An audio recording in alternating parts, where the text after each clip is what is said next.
And good evening, everyone. We are here at the National Stadium at Providence. To our viewers, those of you live streaming, you've been into the first two matches already, and now it's the evening game on the lights. Remember, it's the T20 Blast Regional Women's Tournament being held in Guyana, and this is the T20 matches that are on the way first. Match number 3, Jamaica versus Trinidad and Tobago. This is going to be a good game. The first two matches we would have witnessed victories for the Windward Islands and Barbados. And Barbados beating Guyana by 7 runs in another low-scoring game, 86 all out in 19.2 overs. Barbados and Guyana could have only mustered up 79 in their 20 overs. So Black Lives Matter, so they're taking the knee. The players are out there in the middle. Jamaica have won the toss and elected to bat here in this match. The umpires, Nankumar Shiv Sankar from Guyana, Jacqueline Williams, the female umpire from Jamaica, and Javed Prasad, the standby umpire. So Jamaica winning the toss and batting. Let's go through the team for you as we get ready to start. Corbina Alexander will open the bowling from the Place Pavilion end. So we're on the lights here at Providence. Lovely picture. Mikuwanya Israel is alongside me. We will bring you commentary for the first 5 overs. Here is Alexander, and she has to go back to her mark. Slip. Third man wide on the boundary, backward point cover, extra cover mid-off. Then we've got a long on, mid-wicket, and a short fine leg inside the 30-yard circle. Natasha McLean, the big hitting batter for Jamaica, takes the first ball and is playing defensively back along the pitch for the bowler to field, and there is no run. So Alexander opening the bowling for Trinidad and Tobago. Fielding aside with Anisa Mohammed, the captain, Leanne Kirby, the vice captain. There's Renice Boyce, the wicketkeeper. Then you've got Steffi Sugrim. I'll get back to the team in a moment. Forced into the cover region. There is no run. Karishma Ramharak, Chanel Lord, Rachel Vincent, Kanisha Isaac, Corbina Alexander, the bowler now, Brittany Cooper, Kamara Raghubar. They're the players. The playing 11. Out is Leandra Ramdeen, Janaba Joseph. That's forced. Nice shot. Down through extra cover. That will go for 4. First boundary for the evening by the Jamaican hard-hitting opener, Natasha McLean. She gets off the mark. Jamaica 4 without loss. The other player out for Trinidad, Anna Marie Pereira. The staff, Kelvin Williams, the head coach, Marjorie Thomas, the manager, and Jelani Baptiste, the physio.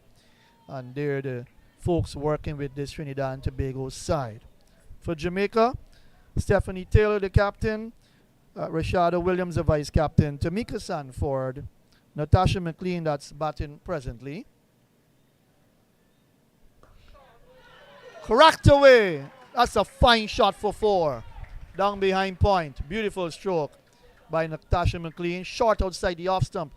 And she rocked onto the back foot and crashed that through point down to the boundary for 4. 2 boundaries for her. It's 8 without loss. Let's continue the team. Jodian Morgan, Vanessa Watts, Nisha Ann Waysam, Chanel Henry, Jerona Walcott, Corrine Howell, Shadeen Nation. Players out for this match, Kanisha Ferron, Jodie Ann Brung, and Selena White. Head coach Brooks. Pauline White is the manager. Pauline White Anderson. And Raman Hunter is the physio for the Jamaica side. Good evening to you, Miku. 2 beautiful boundaries so far.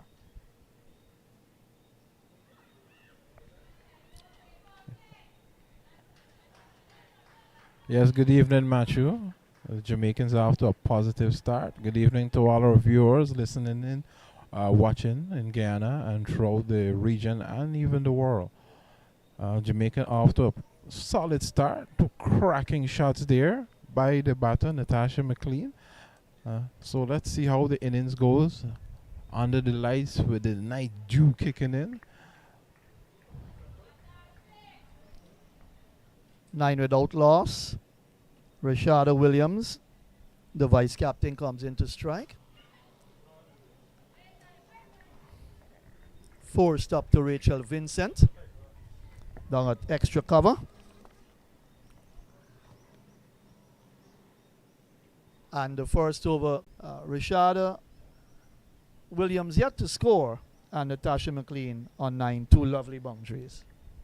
Yeah, Natasha McLean's in the attack to the bowlers. So over to Rashada. And the Corb died.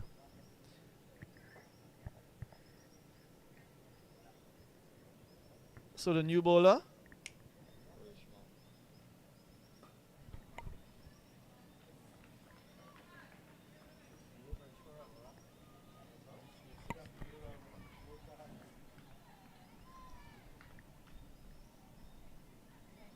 tell you who that bowler is in a moment.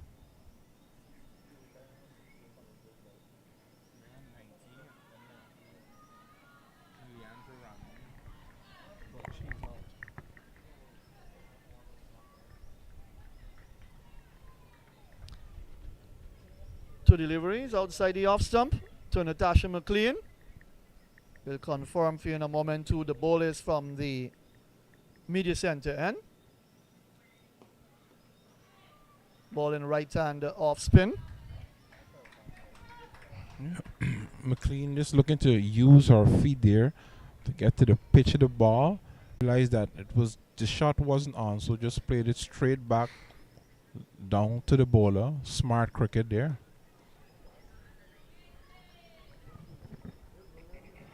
She's a very aggressive batter, Natasha McLean. No nonsense cricketer, actually. She loves to play her shots. Going for big shots off of. That one cramps her for room. Little quicker, flatter outside the off stump. Not taken cleanly by the wicketkeeper. I see what you mean there, Matthew. That one just maybe coming back just a bit. She missed the opportunity. She seems to flush with the ball just outside the off stump, but that one just seemed to.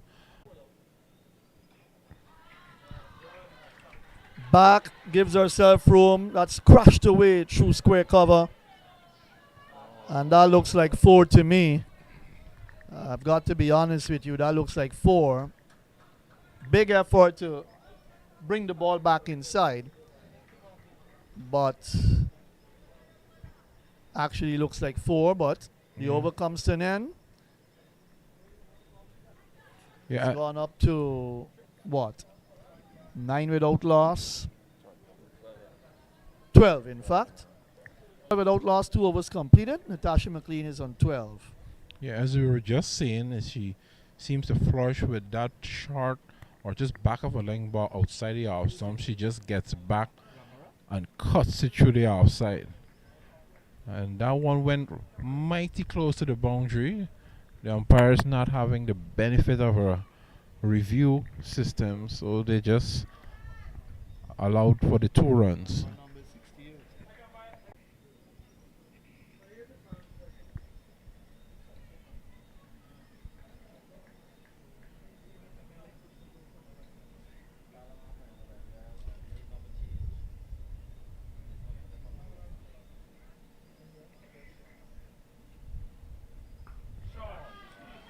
That's crashed away over cover for 4.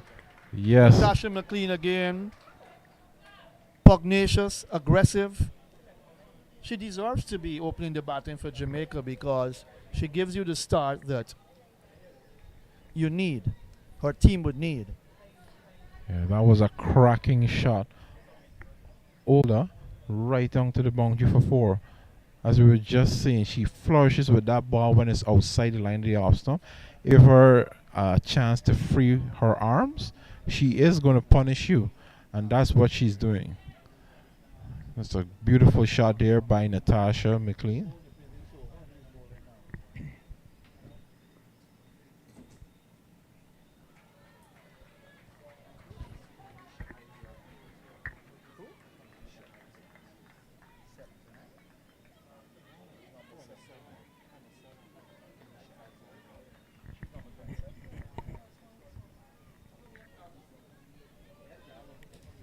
Isaac. That's crashed away down to cover. They've got a field out there patrolling the sweeper's position. She gets a single, so Kanisha Isaac bowling the third over. Yeah, you just don't give this batter the opportunity to free her arms. She pounces on anything. Just a little bit of width is all she needs, and she's going to pounce on it. Good to see the skipper Anisa Mohammed employing the sweeper at this time.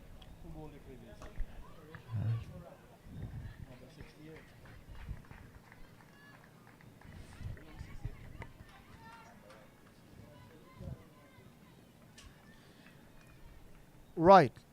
So we've got it right now. So Karishma Ramarak would have bowled the second over, the spinner. And it's Kanisha Isaac bowling from the Place Pavilion end. A little bit of a way movement just outside the off stump. Moving further, the vice captain, Rashada Williams. The score is 17 without loss. One delivery left to complete over number 3. Williams yet to score from 3 deliveries. Natasha McLean 17 from 14 balls so far. Looks to play a forcing shot as the over comes to an end. Ball going up towards Brittany Cooper. 3 overs completed here. Jamaica winning the toss and batting in this third T20 Blast CG sponsored tournament here in Guyana. 17 without loss after 3 overs. Yeah, I think this may be the best start that we've had for the tournament thus far. Jamaica after a cracking start on a run rate of just over 5.5. It's good going for them that they can maintain this, and the batter McLean can continue on our merry way. Anisa Mohammed, the captain, is at slip. Backward point cover, short extra cover in the mid-off on the offside. Ramarak, second over. For a spinner, she has an interesting run-up to the wicket. It's not like a flipping the ball from hand to hand. Comes in now. Also whipped away through mid-wicket. Fielder out there on the boundary. Natasha McLean gets another run.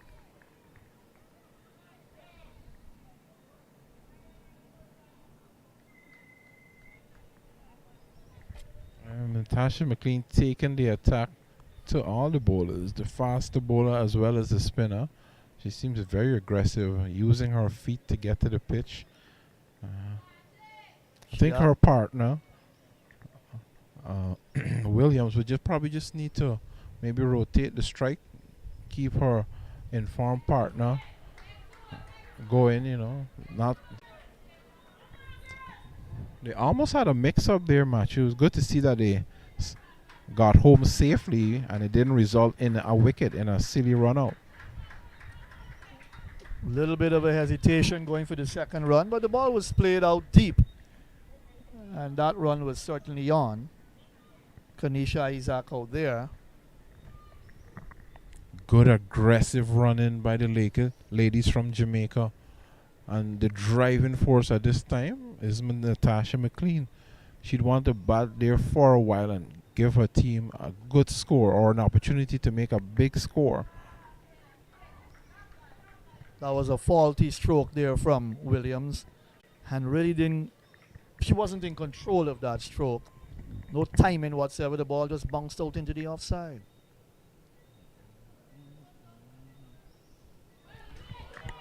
Nicely cut away. That's a lovely cut shot. That will come away for 4. Back and open the face. Cut it away nicely. All along the ground. Down to the boundary for 4. That's a good.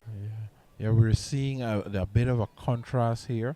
The aggressive, go-getter nature of Natasha McLean and such a sweet, graceful, elegant stroke there by her partner, Williams. So a great combination here for Jamaica. On drives, beat the fielder at straight mid-wicket. A chase for 2 fielders. An appeal as they came back for a second. Appeal at the bowler's end, Natasha McLean, but they picked up 2 there. So 4 gone, 26 without loss. Williams is on 8, and Natasha McLean is on 18. Yeah, good start for Jamaica. Aggressive run rate. Scoring at over 6 clicks and over. So they'd want to maintain this as much as they can. And set Trinidad a huge total.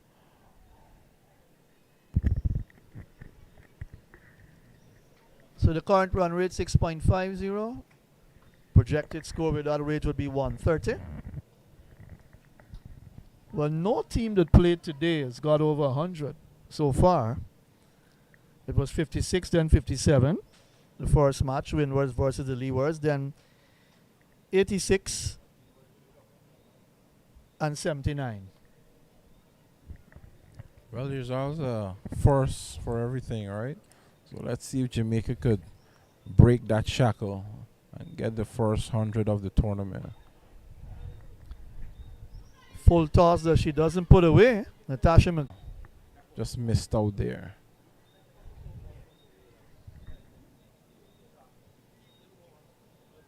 Corby at mid-off. Cooper is at mid-on. Loose shot. Beautiful delivery. Pitched on the off stump. And Natasha McLean looking for that big heave over the mid-wicket area. Missed the shot taken by the keeper. A little bounce there as well, Miku. Aggressive for the innings.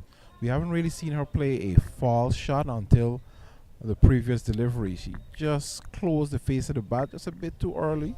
That one missed the off stump by maybe a coat of paint or a little more. This time she forces it out towards deep cover for 1.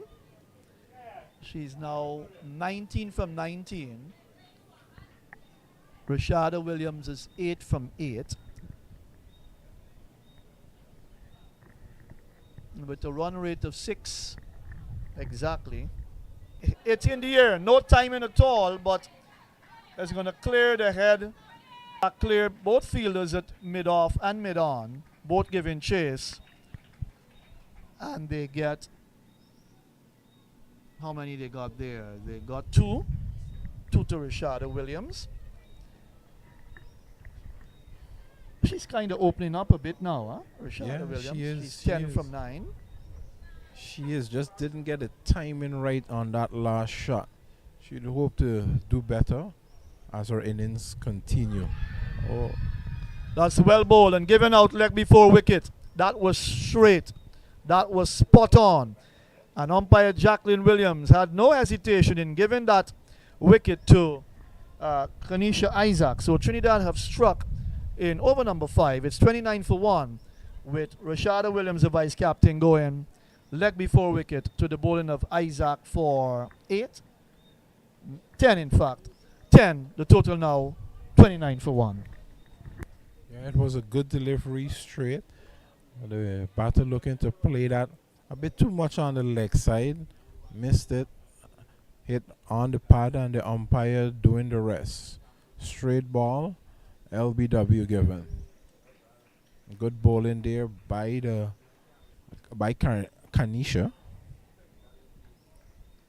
By Kanisha Isaacs.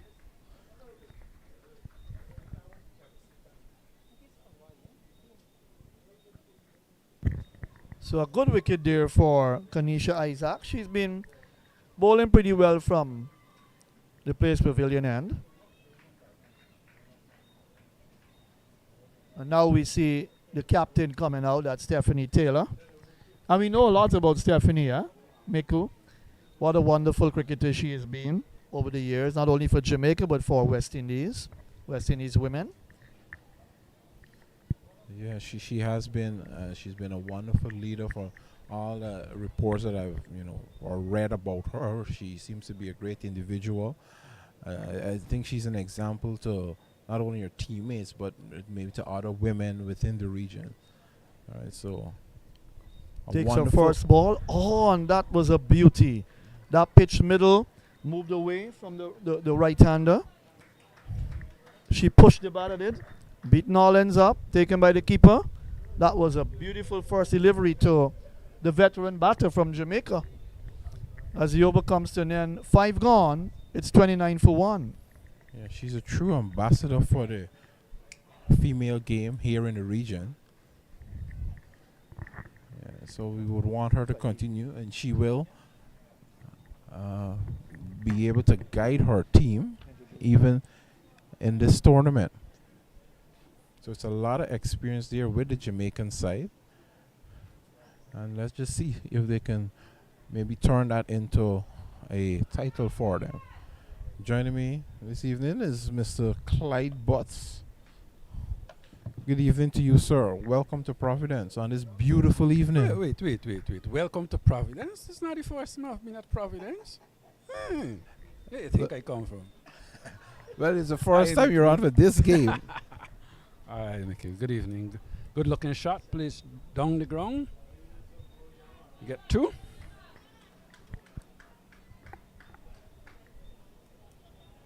Interesting evening, isn't it? Jamaica looking very positive, especially McLean, who's been around for a little while. She has played for West Indies before, and I don't think she has done that badly, but of late, she's just been struggling a little. But she certainly looks good this evening. Her footwork has been good. She's been batting well. Yeah, she has been. She's been using her feet, as you mentioned, quite well, getting to the pitch of the ball, looking to take the attack to the spinners. And what I've noticed as well is that anything just outside that off somewhere she can free her arms, she's going to punish you. She's going to punish you terribly. I think that's true. And the little I know of her, she's always been a good player. I think sometimes maybe, in my opinion, her fitness has not been of the best, but she's certainly not a bad player at all. And I think Jamaica would depend on her here for a good start. That's short, and that's banged away through the cover for 4. That's a lovely looking shot. Slightly short outside the off stump. She was back and punched it between extra cover and cover into the boundary for a good looking shot. Yeah, what I love most about that shot, Clyde, is that it's her footwork, her movement, how she just seemed to just get back there and just place that ball beautifully between the 2 fielders there, down to the boundary for 4. She seems very fit so far. She seems very fit. Yeah, she's moving well. Moving well. This time she's playing a big heave, looking to hit that over extra cover, got the outer edge, and it's running down to third man for 4 more runs. So she's not only playing good shots, but that was an edge past the wicket keeper. 4 more runs. So she's certainly going after the spinner, Rambarak. She's certainly trying to go after her. And in 2020 cricket, and I guess that's her role in this match, the field is not back as yet. The power play is not finished. So she's trying to get as much as she possibly can.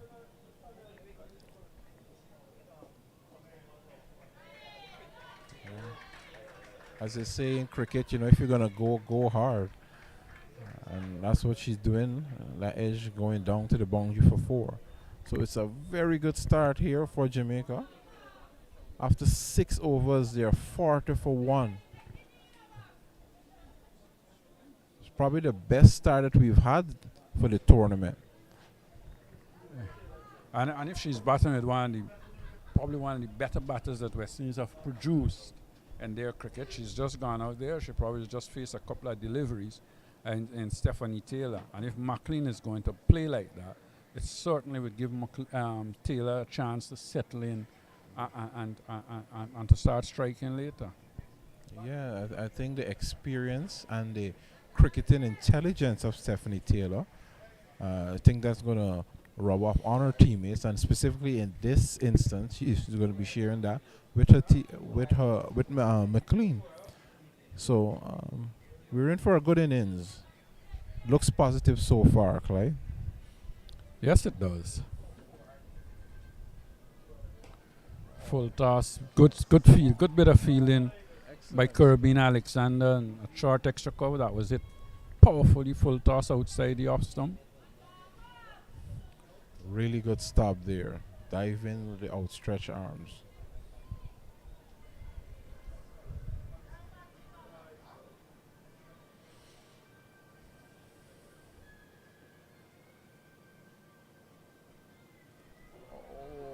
And this time she's hitting across the line, lobs it up, and she's taking it on the. It's like, that was a delivery that was short. She was looking to pull, got the top edge, and the bowler came around just about short mid on and took the catch on the second attempt.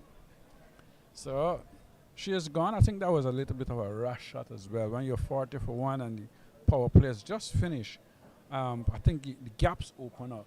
And sometimes you just need to start rethinking, work the ball a little, instead of keep going after the bowling all the time. And just control things. You don't want to be losing too many wickets this early. You've had a decent power play, 40 for 1. No, but when you look at the score now, you see 40 for 2, and that sometimes can tend to put pressure on your team.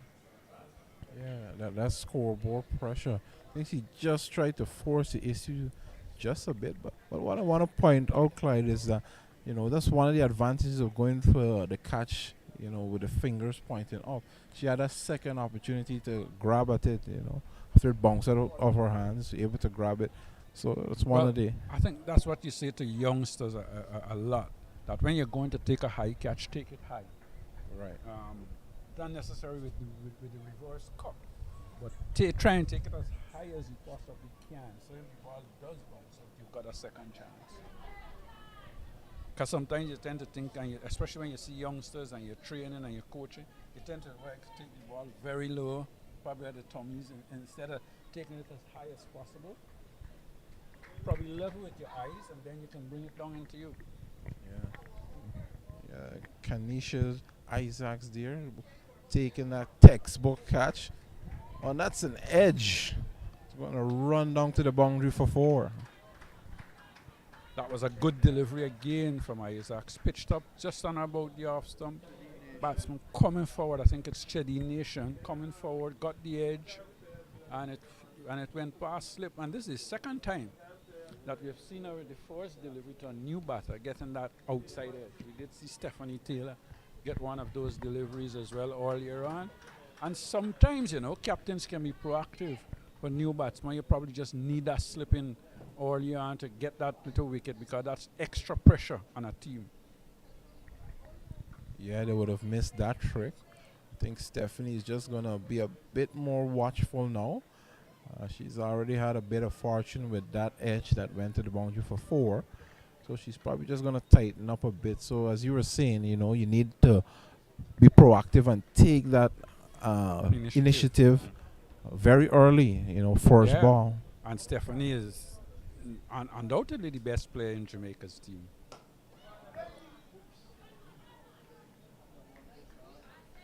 That was a solid drive, Clyde. I think we heard that connection all the way up here. Yeah, I think that just went into Isaac's ankle, or just above, probably the shin, and went on the onside. It went all along the ground, but certainly it was timed nicely and hit straight back to the bowler. As we see the slip now coming in, it's the skipper herself, Anisa Mohammed.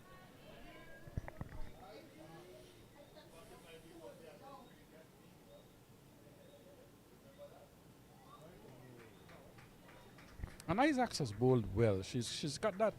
She's not tall. She's a short young lady, and she's bowling with a little bit of zip and getting the ball to leave the right-handers as well. So it's been good contest with bat and ball, and she has kept things fairly tight. Yeah, she has. That skiddy coming on to you just a bit quicker, and she's really bowled well. She's 13 for 2 off her 3 overs so far. So it's a good return here for the bowler. But I think she may have done just a bit of damage to her ankle there. We do hope that she can continue. Yeah, I think she's probably going to get some ice on it, and maybe be able to, she probably put the spray on, maybe be able to bowl her next over, and then probably come off the field and get some treatment. That magic spray. Looks like the skipper herself is going to take the ball now. So we have the skipper bowling to the skipper. Yeah, and the two of them would have been competing against each other for years in regional cricket, and maybe together in the nets as well. Clyde, that looking at the our girls' performance in that female World Cup, it was a really good tournament. Even though they did not get the title, I thought they had some really good performances that we can build on. Well, the coach is here, and I was having a little chat with him not too long ago, and I was telling him I just feel that, West Indies is one of the teams that I think the rest of the nations are afraid of. But because of our inconsistency in terms of performance, one day they can be brilliant and the next day they could be not so brilliant. But having said that, when you got Australia in the semi-finals, it's not easy to beat Australia. Look at the difference with Australia and the rest of the world in terms of female cricket, and I think they're way, way above. They're way above. Yeah, but Clyde, when the female games it first took off, it started to get popular. It was West Indies girls who were dominating. You It think was so? Yeah, it was West Indies. Just a few. Remember they won the title. They won Just a a few. 2020 title. They won, right? Yeah, They but won the title, but their cricket was on top, and then we had that bit of slight. I wouldn't use the word dominating. I think we were competitive. I don't think we were ever really dominative of world cricket. I think we were very competitive, and we always were in there with a chance of winning the World Cups. But I think the 50 over cricket has been a little tougher on us.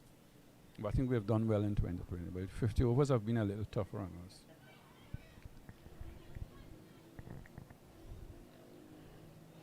48 for 2 the score here at Providence. I mean, the one thing with the West Indies team that sometimes you look at is look to see who comes in to the team and how they operate. And I think one of the things with me is that we've had players that have been there 10 years and thereabout, and maybe not come on as we expected them to. But I think when you look at Taylor and Dutton and Matthews, you've got 3 players there that are class players and could probably fit in any world side. But sometimes it's what you have that go wrong. I think Campbell of late has been good. Our bowling has not been that bad. So it just the little other players who fit in, Nation, Shadi Nation, hasn't been doing too badly of late. But those players, the Brittany Coopers and so on, I don't think they've come on as one expected them to. I remember a very jovial time for us here in the region was when the men won the World Cup. The females and the under-19 team won. That was under Hetmaya a few years ago. That was a jovial time for us here in the region. Yes, it was very good times for us. Yeah.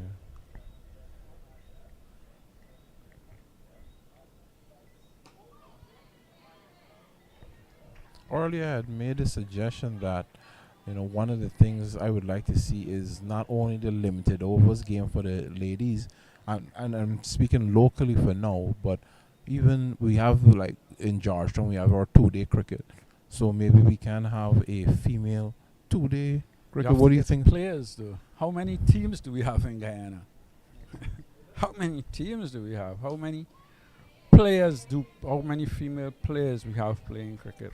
And I think that's one of the problems that we have. We don't have a regular female cricket teams playing in competitions in Guyana. I think to suggest now that we have 2 days, I think we have to start somewhere. Maybe, and I've made this suggestion before, I think the Guyana Cricket Board, whether they can direct or not, that's a good looking shot. That's a full toss, pulled away, down to backward square, 4 runs. That's a good looking shot. A bad delivery. One of the few bad deliveries that we have seen from Isaacs. That was a full toss, and I think just over the wayside, so the umpires actually signal a warning for bowling a high full toss. But it was a good looking shot, and it had to be put away, and it was put away and put away very nicely. Yeah, I like the control she displayed in that shot. Didn't try to play it too hard. Just, played it and kept it along the ground for 4. And now we have the free hit. Just bang out a true extra cover. This may run into the boundary. No, fielder comes around, picks it up, and they've taken 2. I think she was yucking there for the Yorker and end up bowling it full outside the off stump and was put away, and they got 2 runs for it. Taylor looks good, Clyde. She's looks a in good class form. player. Yeah, There's she no looks- doubt about that. she looks Of in late, re- she hasn't scored as much runs as one expected at the international level, but she has been class, and she has certainly represented West Indies with distinction. She looks in really good touch here at the start of this tournament. Let's see what her returns will be.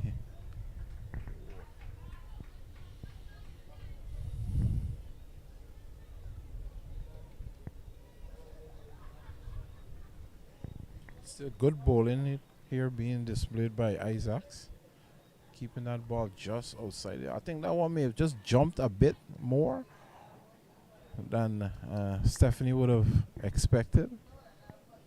But the line is just immaculate. She's keeping it on a steady line, which is very good to see. Good looking shot again from Stephanie Taylor, but hitting it straight to Corbina Alexander at cover. Unable to get a run, but she's certainly timing the ball well. That was short outside the off stump. She timed it pretty well.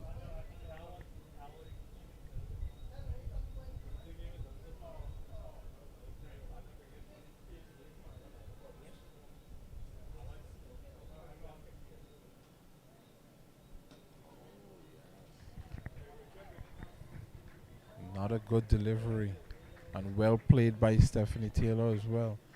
Really good spell there from Kenisha Isaacs. Really, really good bowling. She held her line. I like Well- what I see because she has a good action, nice run ups, good rhythm, and bowls wicket to wicket and getting the ball to leave the right handers. So that she has bowled well, and the spell and her figures show. 2 for 21 from 4 overs. That's good bowling. That's very good bowling for the T20. And Sorry. remember, she bowled in the power play, and she bowled when McLean was going after the bowlers. So, excellent.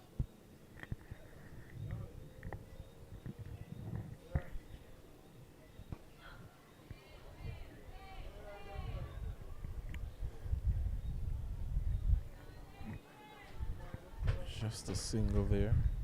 So going back to what we were talking about, Clyde. So you mentioned that we don't have the players. So can we say we don't have the players because there isn't any tournament or so catering for them, or which one? Which one comes first? Should we if we set up the infrastructure, will we have it? Well, we have to set up the infrastructure, and I think I was going to say that I feel the Guyana Cricket Board has to play a part.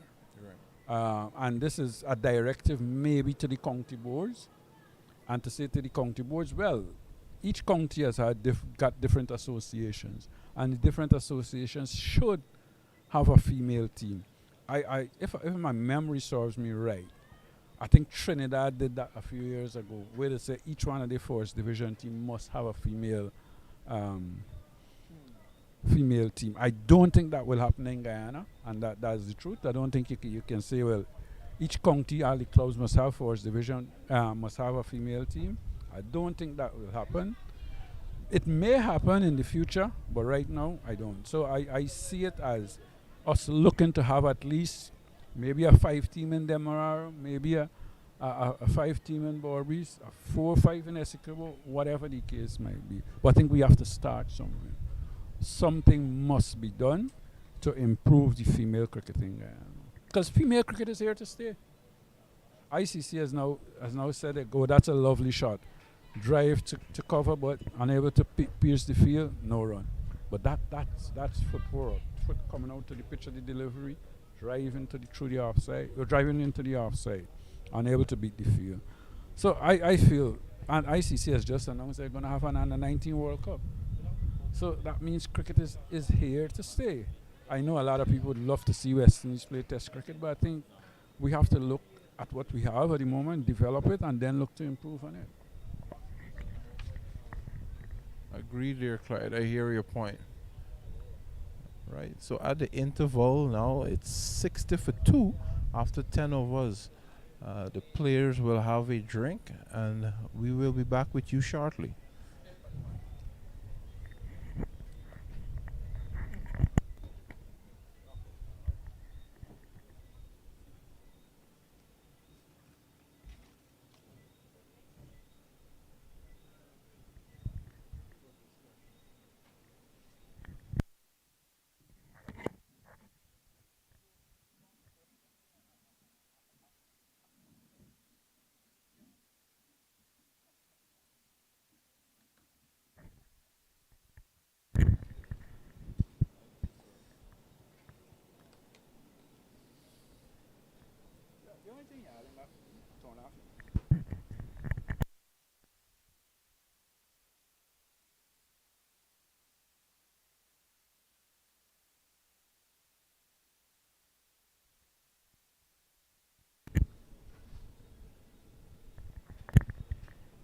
Good evening to you, Matrick. How are you this evening? Hi, Clyde. Good evening. It's a good evening, and I'm feeling good. It's a real pleasant evening when It one is. think about yesterday and even early this morning, how the weather was. I think the day turned out to be a really nice one. And just looking at Jamaica here, 10 overs gone, 60 for 2. I think they'll say that they're doing well, especially when you think about what happened with the two games this morning, where one team was bowled out for 57, the other team 87. So two teams played, but the other team defended at 87. Barbados defended at 87 and restricted Guyana to 79. Yeah, 86. So- Yeah, they defended that. So, you know, that's good. So Jamaica would be thinking here, well, we are in good stead. We got 60 for 2. If we can keep couple wickets in hand, get to another 20, 25 runs in 4 overs, then look to launch in the last 5 overs, you know, they maybe could be looking at a 140, 150 or thereabout. I think, you know, that's how they've got to think. And you've got two West Indian players in the middle, Captain Stephanie Campbell and Chadi Nation. Both are experienced players. Both have been around for a little while. And we know what Taylor is. She's a class player. If she can get into her strides and start stroking the ball around and picking the gaps. And Chadi Nation is a player who works the ball around a lot. She does hit the ball as well. Good square of the wicket. They could probably put on a good partnership here and put Jamaica in the driving seat. I think Trinidad as well. Trinidad and Tobago, would want to keep things fairly tight.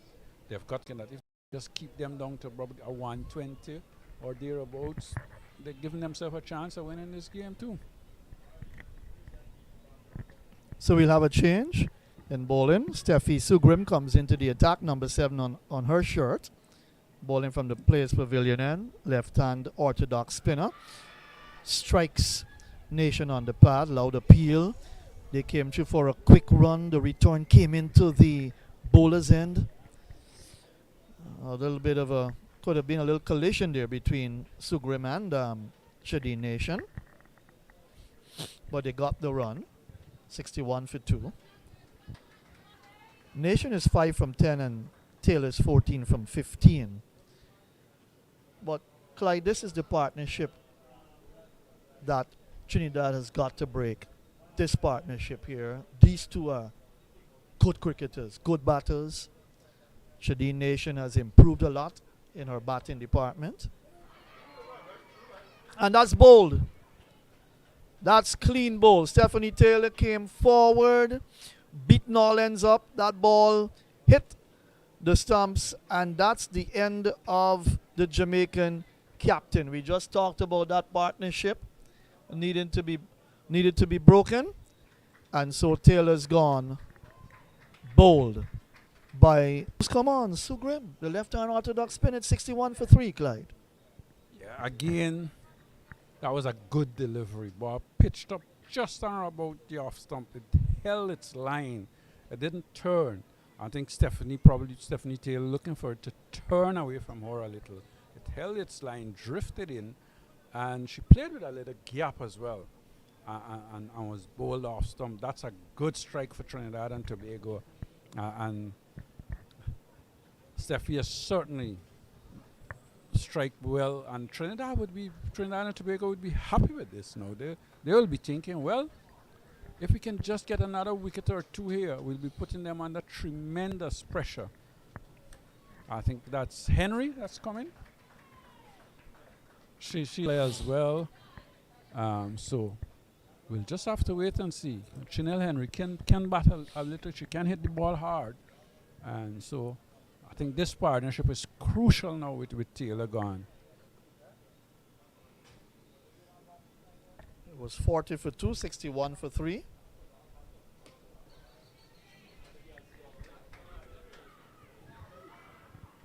Drives through cover. Out towards the boundary. There's a fielder there for that shot. She gets off the mark. More of a bowling all-rounder, I would say. She is a bowler. Yes, she is a fast bowler, actually. Chanel Henry. I always think she's more a batting all-rounder all-rounder than a bowling all-rounder. Of late, she has been doing much more bowling as too, but I certainly think she was a... When I saw her years ago, she was more batting all-rounder than a bowling all-rounder. Good fielder, excellent in the field. So she's a good all-round cricketer. But they've both been around for a while. Nation as well as Henry for Jamaica.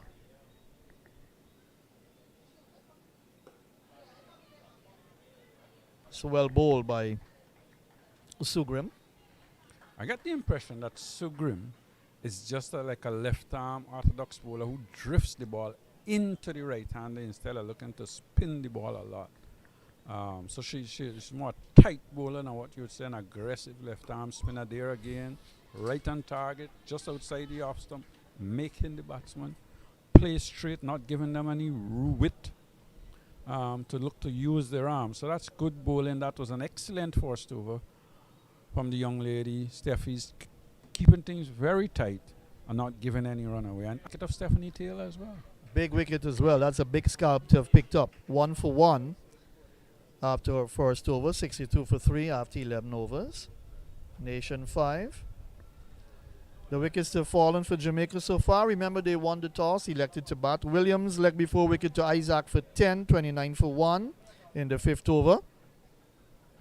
McLean caught on ball Isaac. She skied the ball high in the air.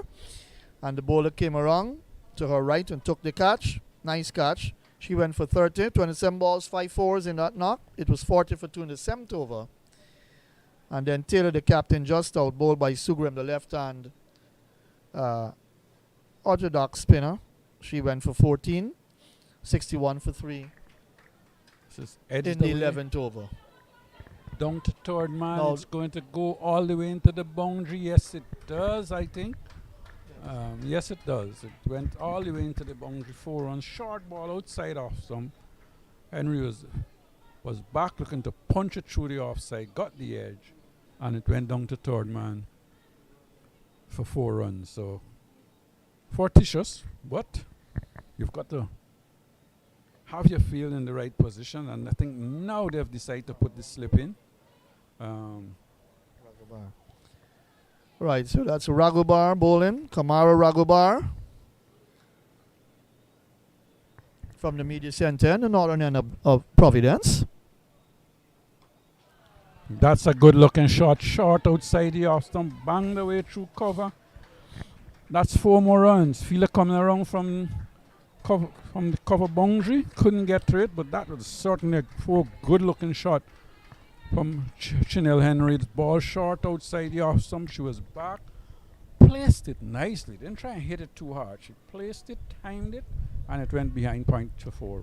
Good looking shot. And it traveled that quickly that even Karishma Ramarak on the boundary, she got there, but she couldn't control the ball, and it went over the rope for 4. That was a good shot. That was short and wide from Ragubar. And that was hit powerfully back to the bowler.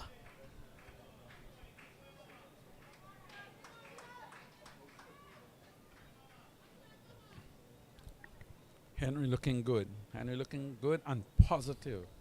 She seems to have come out there with a purpose that she's going to go after the bowlers, take the ball. Oh, this is edged, dropped at first, slip by the captain. That would have been a brilliant catch, though. It was going to her left. She dived across, got the left hand to it, but was unable to hold on to it. That would have been a brilliant catch. Yes, very difficult. But it went low to her left. She stuck the left hand out, but couldn't hold on. Pushed it, did, edged the ball. That's Henry.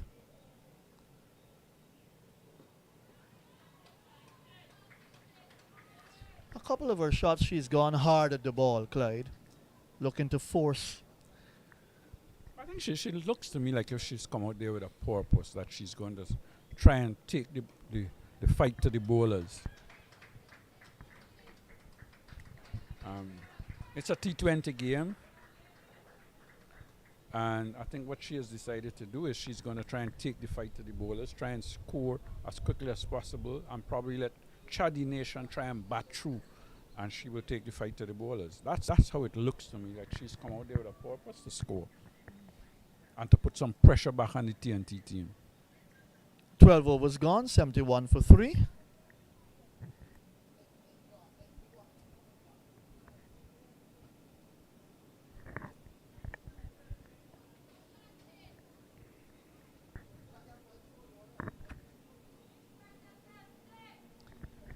.92 the current run rate.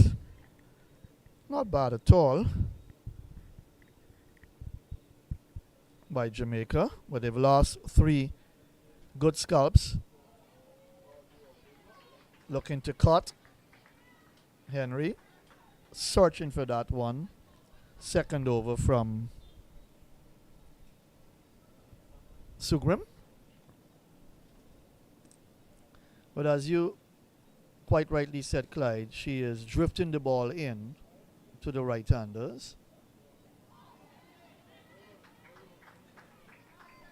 Most of her deliveries. It looks to me like she's a bowler that you'll have to try and play down the ground straight. Try and hit her straight up the pitch, because she tries to bowl wicket to wicket. She doesn't give the ball genuine flight. Looks to be one of those little flatter bowlers that bowl fairly straight and say, if you hit, if you miss, I'm going to hit. Henry reaching for that one. A little bit of turn. Slight turn after pitching on the off stump. Slip backward point. There's a cover on the boundary. Extra cover. Long off. Mid wicket on the boundary.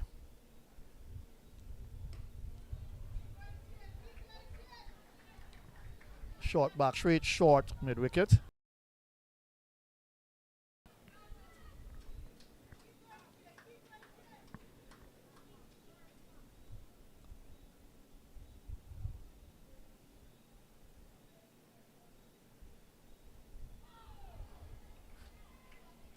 Good delivery. Henry looking to force that through the offside. Missed the shot taken by the keeper. Final delivery coming up to complete the 13th over of the Jamaica innings.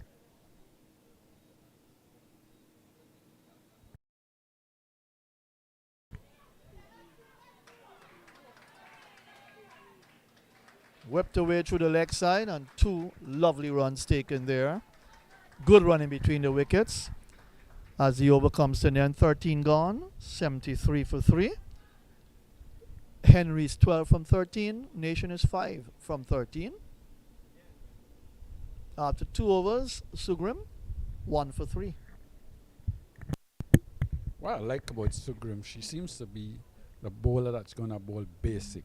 She's going to bowl in her area, encourage you to come and try and hit her over the top, or look to give yourself room to cut. Even that last delivery, as Henry was probably trying to hit it down to long on, got the inner half of the bat and went out the square leg. So that's good bowling. And when she develops a little more and can bowl a little change of flight, hold 1 or 2 back, bowl a little one a little quicker, I think she's going to be a very good bowler, and she's going to be a handful to a lot of players, because she seems to have that knack of bowling in good areas for most of the time. Very good observation, Clyde. I quite agree with you on that. I've been watching her, and I think that she.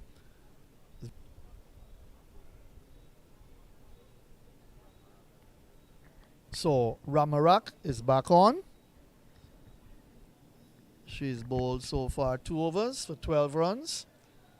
Onto the back foot goes Nation. That's Nation and forces it out into the offside. But a sturdy Nation. She's played some nice knocks, not only for her country, but a steady player. Can bat.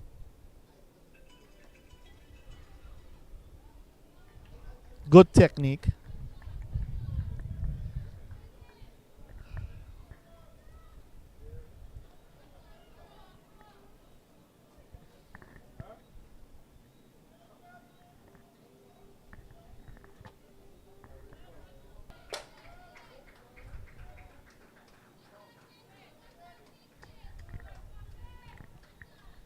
Trinidad and Tobago just tightening things a little here. I think when Taylor got out and Henry came in, she had that one over when she scored 10 runs. But I think after then, Trinidad has tightened up things in the last, over and a half, has been very tight. And I think Jamaica will have to be a little careful here. They have to keep scoring, just keep rotating until you get the bad deliveries. I think you don't want to be looking to now and then to lose another wicket or 2, and that would put a lot of pressure on their lower order. Don't give them width. Don't bowl short. That's well bowled again. Previous delivery, good as well. Cramped the batter for room. That's Henry. She's 12 from 15. So they've kept it tight. 74 for 3. That's nicely played with soft hands. Pushed out towards extra cover. Takes the single. The over comes to an end. 14 gone. 74 for 3. Nation is 6 and Henry 13. I think the last 2 overs have been very good by Trinidad and Tobago. Both spinners bowling tight, not giving the batters anything to score from. Forcing the batters to defend, and you could see the pressure starting to build on both batters. They're looking to give themselves room, looking to try something a little different, and that's when you tend to lose a wicket or 2. But with only 6 overs left, and they scored 75 for 3, batters in the hut, I think just one of them has to decide, I am going to go. And the bowling has been good. Isaac, 3 overs, 2 for 16. Ragubar, 2 overs for 20. She's been a little bit on the expensive side.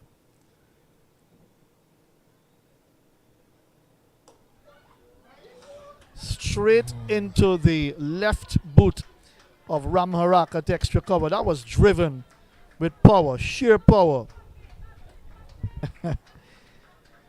And now let's see what Ramarak will do. She's trotting away towards... No, I think she's just going to change field position. She's just going to go to the deep mid-wicket boundary, and Corbin Alexander is coming into that short extra cover region. Yeah, and she's been in that position for a while. Corbin Alexander actually has been there, positioned there for the early part of the innings. She's back that there was now. Certainly timed well. She saved 4 runs. Had that passed her, the long off and extra cover on the boundary would have had to do some work to get to that. Back punching through square cover for 1. That's Henry for you. She's now what? 16 from 18 deliveries. 78 for 3 in the 15th over. Looks set to get past 100 plus, of course.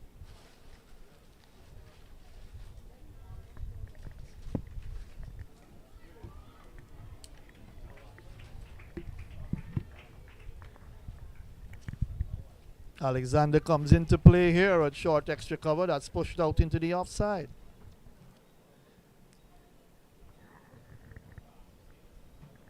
Her first over cost her 1. She picked up a wicket. Then her second over cost 2 runs.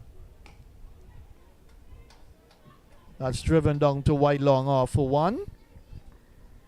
Leanne Kirby is down there. Sends the return in. So 4 runs coming off of her third over so far. Sue Grimm. She's done the job so far for Trinidad.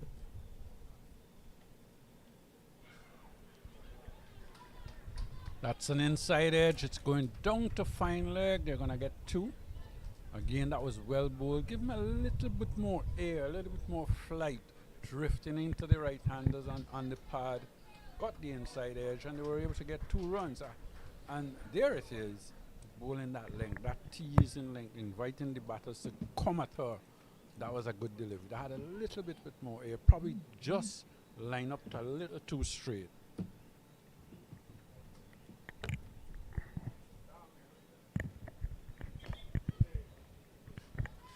Probably the first delivery that drifted a little bit down the leg side from her when the 2 runs were picked up. This time driven again down to wide long off for 1 to end her third over. 1 for 9 from 3. So she's been good so far. Very economical. And picked up the prize scalp of Stephanie Taylor. Yes, she has been good. She's bowled well. With the score now 82 for 3 with 15 overs completed. I think Jamaica would be thinking, well, we need to try and pick it up. We need to try and score another 50 runs in those 5 overs. We've got wickets in hand.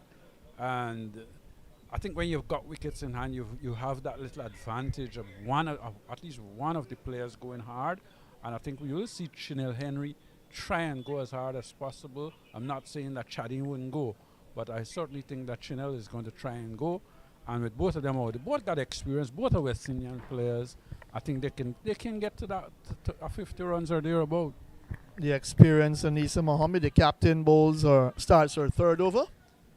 None for 7 so far from 2. Always good to keep herself back with experience. A lot of experience on her belt. She's got a lot of wickets on her belt as well. That little hop on a skip. That's flicked away. Nice shot. Out towards mid-wicket on the boundary. And a good return to the keeper. Looks like Brittany Cooper out there.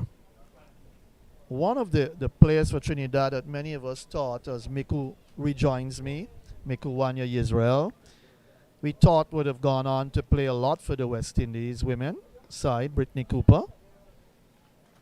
Driven back to Mohammed, no run, 83 for 3 in the 16th over. But a lot was talked about Brittany Hooper a few years back. Very good, talented, gifted player.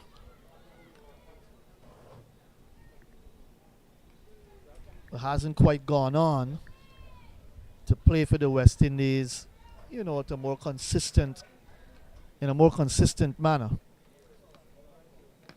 But she's in this Trinidad side and she's feeling on the mid-wicket boundary. In the meantime, Anisa Mohammed continues. A little late cut there by Henry. Little dab down to the short third man position. Chanel Lord comes around to her left to field. 1 more to the total.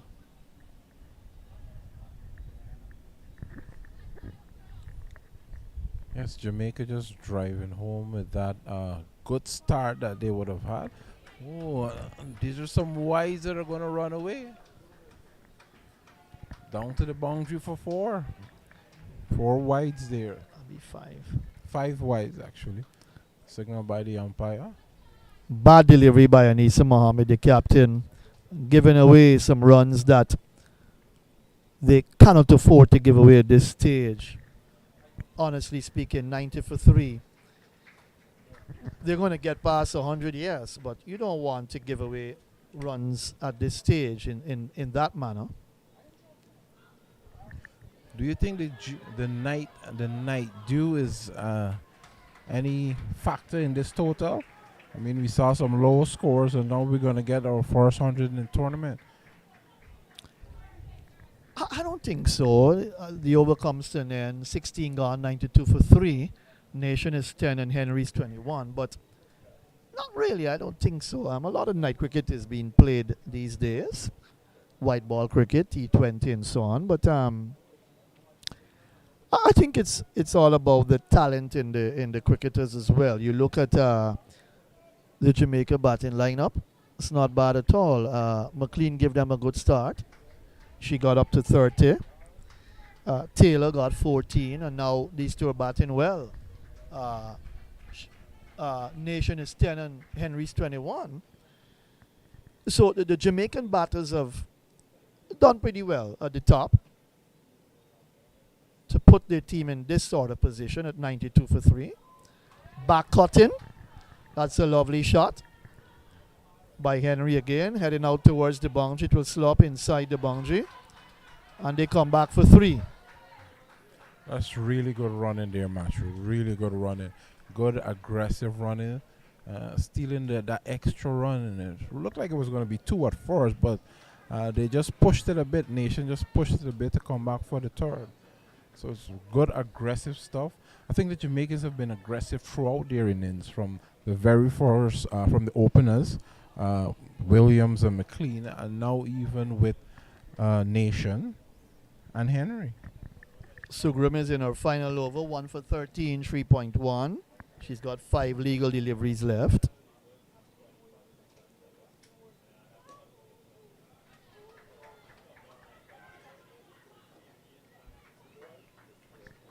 Gets a single to the leg side, whipping that away. But I think Sugrum is someone to watch for the future.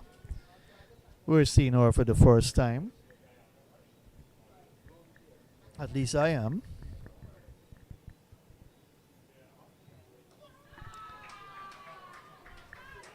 That's a brilliant shot.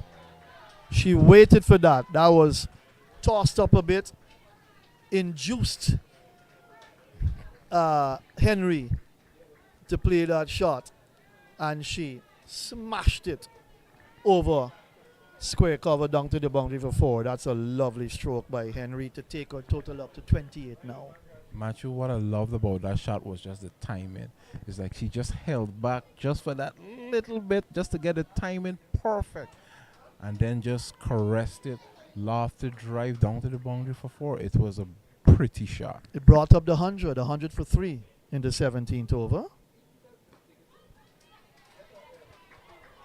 Not a lovely shot that can go for 4. Lovely timing. Back forced it through the offside, through cover. An effort from Alexander, but she couldn't get to the ball. And even the 2 fielders patrolling the boundary area, long off and cover, couldn't get to that delivery, to that ball, as it raced away to the boundary for 4. That was another lovely boundary for Henry. She goes up to 32 from 26 now. The tempo is picked up nicely. It's 104 for 3. This is a beautiful cricket match. It is beautiful to watch. But it just seems that the young ladies from Jamaica may just be a bit winded there from that hard running that they would have been doing. I think it's both of them actually. Just receiving a little bit of treatment. Nation, yes. I think she troubles a bit with asthma, and so you find the running between the wickets, it puts a lot of pressure on the body, the heart, and so she's got to be careful. Actually, let me just take this time to encourage our listeners and our viewers. If you're in the area, come down to Providence. Admission is free. There's lots of space, and it's some wonderful cricket taking place here. And also it's good to let them know on Thursday coming right here at the National Stadium at Providence. Trinidad and Tobago versus Guyana. First game at 10 o'clock. That'll be a good game as well. Leewards versus Barbados. The second match at 2:30. And then Jamaica versus the Windward Islands at 7 p.m. That's Thursday coming. So if you're following live streaming, you're listening, you're watching, please come and watch some cricket. Please, we beg of you. It's free. It's ladies cricket. It's the regional T20 blast. CG sponsored tournament, and it's good cricket, and it's good to support the ladies. We want to see ladies perform well in this game of cricket that's catching on. There's so many countries around the world now, and there's an under 19 World Cup being played presently. So a lot of cricket has been planned on the timetable for women, and that's very important.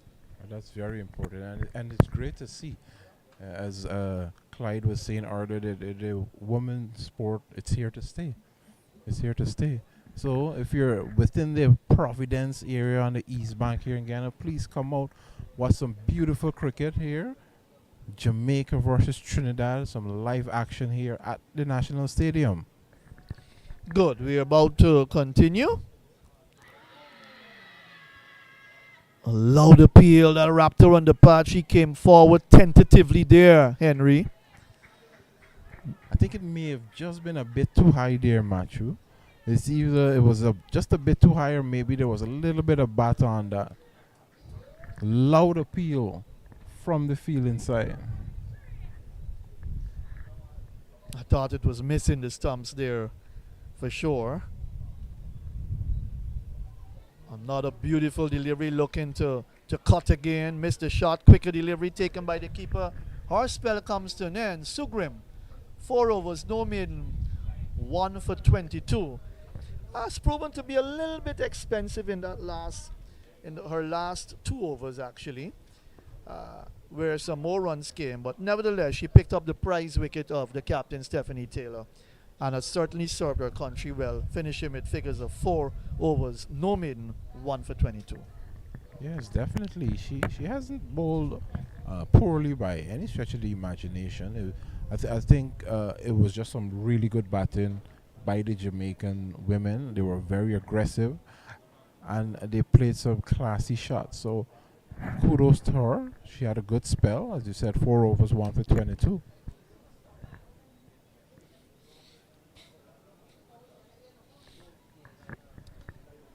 $104 for 3, 17 overs completed. 18 legal deliveries remain in the innings, the Jamaica innings. And Chanel Henry has done a pretty good job, 32 from 28, and Nation has got 11 from 22. Anisa Mohammed. Oh, sorry, I beg your pardon. That's Kirby. And caught. Brilliant catch down on the mid-wicket boundary. Going for the big shot. And the catch taken by Brittany Cooper. That was well done. She just moved a little to her right. She took that very comfortably. And finally, that's the end of Nation. Shadeen Nation. She made 11. She's walking back slowly. Just had to try and catch her breath after some heavy running between the wickets, between the two of them. And now she went for the big shot and hold out to Brittany Cooper on the mid-wicket boundary. She's gone for 11, 104 now for 4, as the new batter, Jodian Morgan, comes out to do battle. Yeah, it was a really good catch there. Just timed her run to perfection, and then just with a little dive there and hanging on to the ball. So it was really, the Trinidadians look really good in the field. They seem well drilled and well prepared for the tournament. Right, so continuing now, it's gonna be Leanne Kirby.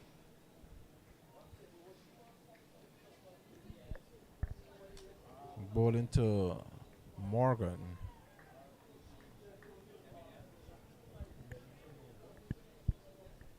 I think the umpire just clarifying there who is to be on strike.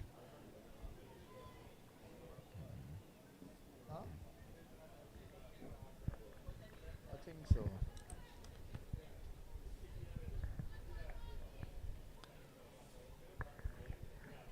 So Morgan will take strike. So Leanne Kirby, the vice captain, is bowling.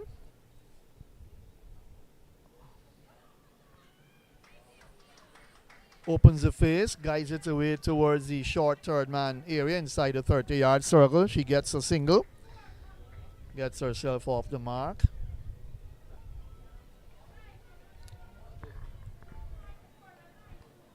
As Henry comes back into strike, a lot will depend on her now to give Jamaica a very good competitive total that they can come out and defend. Well, it's the highest total that we've had for the tournament this far. And we're going to just add 2 more to that total.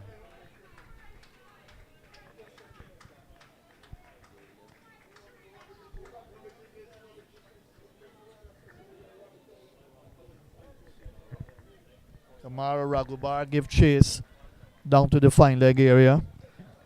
They picked up 2 more.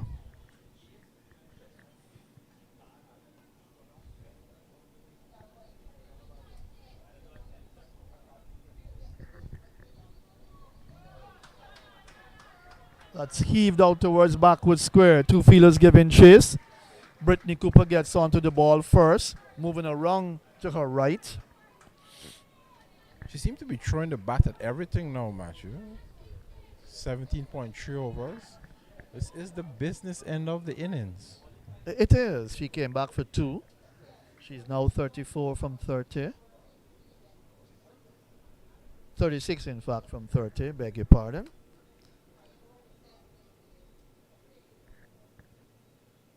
Top scorer so far with McLean 30, the next best. Oh, that's lovely. Lovely to watch. That was classy. Really classy. I mean, the previous ball we saw a more rugged shot.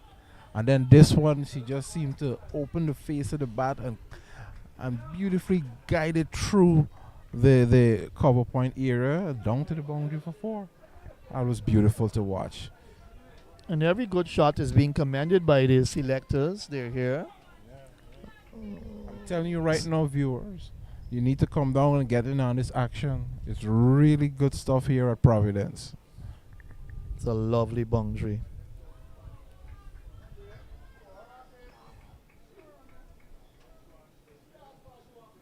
Didn't go for that run there. As the over comes to an end, probably should have taken that run to keep the strike, but she did not. Maybe thought it was a bit too risky. It came down to short, fine leg. Must have brushed the pad. 113 for 4. 18 overs completed. 2 remain in the innings. Maybe just give her a chance just to refocus herself, catch her breath a bit. She passed the baton on to her partner, Morgan. And But so far it's a fight in total. 113 for 4. A fight in total. Anisa Mohammed, 3 overs for 17 runs, will bowl her final over. And she switched herself to the southern end, the captain, the place pavilion end. And she will bowl to Morgan, who's on 1. Quick delivery outside the off stump, a bit wide. She was looking to drive through the offside. Missed the shot. yeah, missed out on that one there. But Anisa Mohammed is a very smart bowler, you know. She's a veteran. She's been around for a long time, a lot of experience. And she knows how to come through at this time. That swung away out towards the wide long on area. Brittany Cooper's there. She's a good fielder. Took a lovely catch just now to dismiss Nation. Yeah, And she did well there. it's smart captaincy actually to see that the best outfielder is in the business area. Anissa know what she's gonna be bowling and know exactly where the batters will hit her, and it's in the air. No, just short of the fielder there. Brahmarak on the mid-wicket boundary. Yeah, so Anissa is keeping her best fielder in the business area, which is smart captaincy and smart bowling. She know- And that's what T20 cricket is all about. You've got to have your best players in key positions. Definitely, we see such strategies being employed with all the T20 leagues and even at the international level around. So, you know, Good stuff here on show by the ladies. And she's out, stumped. It's always interesting to see a stumping off of a wide. Yes. Anissa dragging that one wide, forcing the batter to stretch out of her crease. And the keeper doing the rest.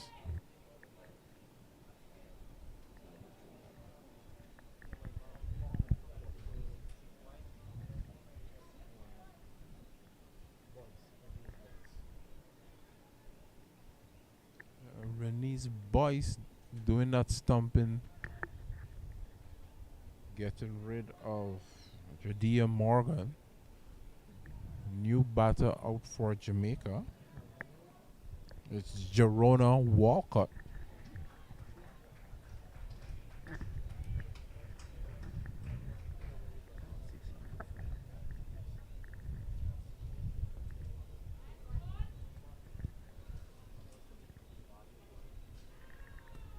The new batter, Walcott. Right, Jerona Walcott gets her first delivery and was looking to force it through the offside, missed the shot. But smart bowling by Mohammed to pick up that wicket.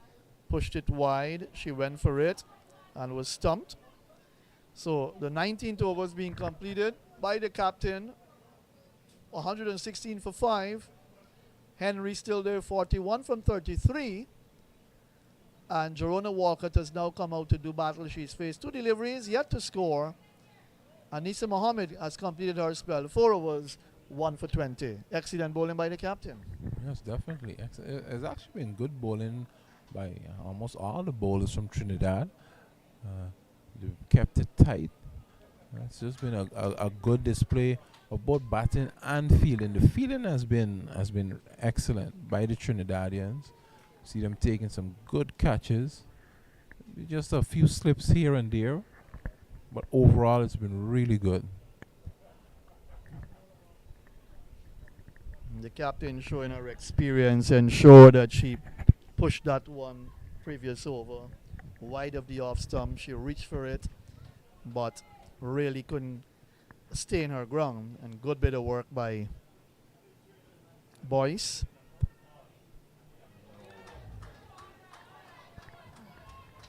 Wide delivery coming down towards the boundary. 5 wides called by umpire Nankumar Shivsankar. 5 precious runs to the Jamaican total. That's a gift, Matthew. It The is. final over, first ball, that's a gift. Merry Christmas, Jamaica. Ram Harak in her final over. She still has to bowl a complete over. 24 runs already.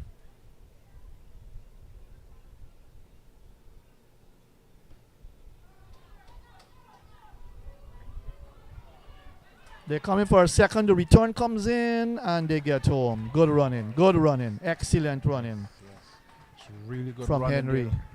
Really good running there by Henry. Pushing her partner for the second one. Pressure in the fielder. You know, it's at this time of the innings that you have to have your 100-meter sprinters coming out as well, because a lot of runs, you've got to run between the wickets. If you can't score the boundaries, you've got to go for the quick doubles and 3 runs, you know. So you need good sprinters. Well, as you mentioned, 100 meters. Oh. That's the slug sweep. Getting inside her wicket. And slug sweeping that beautifully. Backward of square for 4. That was a savage shot by Chanel Henry. She's up to 47 from 35 balls now. She has a chance to score a half century. And the first half century from a female cricketer in this tournament, in this year's tournament. Matthew, that was that was a delightful shot.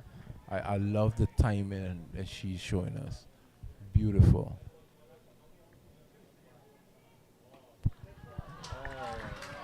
That's her 50.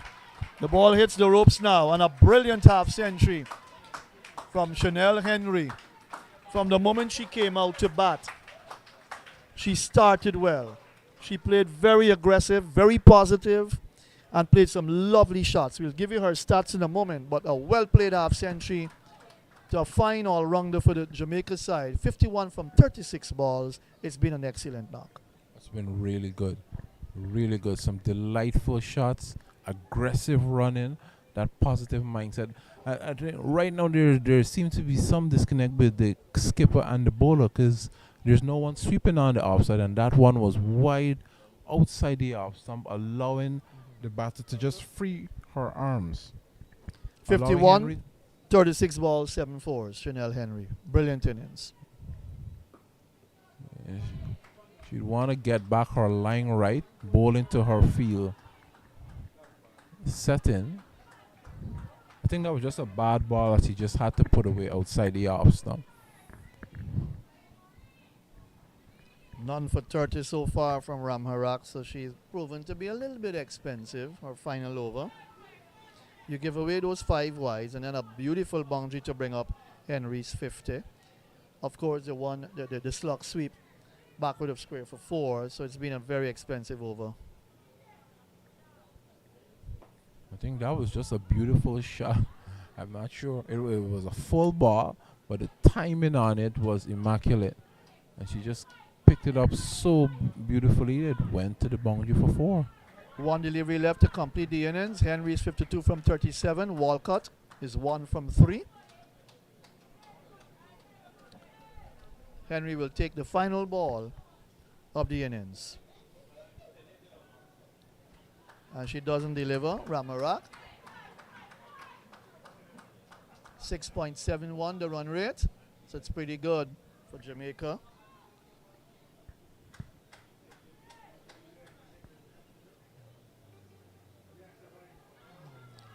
The Raps are on the pad coming down to hit across the line, and the final delivery, Henry goes leg before wicket to the bowling of Ramharak for a well-played 52, a brilliant innings, and the Jamaica innings has come to an end, 133 for 6 in their 20 overs. Jerona Walcott not out on 1 from 3 balls. I'll tell you how many extras in the innings, but certainly Mikuwanya Yisrael, the first team to get over 100 today. Remember, 2 matches were played before. None of the teams got to 100, but Jamaica has done it. 133 for 6, a good fighting score by the Jamaica side. And who set that up? McLean with 30, and now Henry, a well-played 52. The last batter to be dismissed from the final delivery.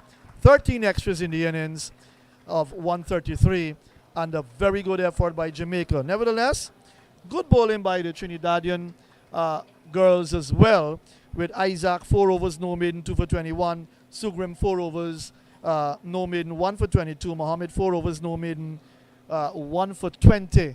And the Kirby bowled 1 over for 9 runs. Isaac 3 overs, 2 for 16. And so that's the position of the game. Currently 134 for victory by Trinidad. Do you think Mikuwanya, the Trinidadian girls, can do good battle, they can fight hard and win this game? Well, we'll just have to see, Matthew. I don't want to speculate at this time. We have to see what the squad looks like in terms of their batting lineup, how they adjust the conditions. The first game here at Providence on the light. So we just have to play the waiting game and play it by ear at this time. But it's a commanding total, as you mentioned, the first score over 100 for the tournament. And this is the first round of the tournament, 133 for 6. So we'll just have to see how the Jamaicans go about defending that, see their bowling and their fielding, and then we'll see the batting lineup of Trinidad, if they'll come out attacking and how they will go about this total. So, right, so just to wrap up, 133 for 6, the Jamaica final score. With the bowling figures, let me give you the bowling figures. 13 extras. Isaac 4 overs, no maiden, 2 for 21. Sugrim 4 overs, no maiden, 1 for 22. Mohammed 4 overs, no maiden, 1 for 20. Ramharak 4 overs, no maiden, 1 for 31. Proved to be a little bit expensive at the end. Raghubar 2 overs, no maiden, none for 20. Kirby 1 over for 9. She picked up a wicket. And Alexander 1 over, no maiden, 9 runs, no wicket. The bowling figures for you. So join us in a couple of minutes. And let's see how the Trinidad and Tobago girls reply to 133 made by Jamaica.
Good evening and welcome back to Providence National Stadium, where Trinidad and Tobago needs to get 134 to win in 20 overs.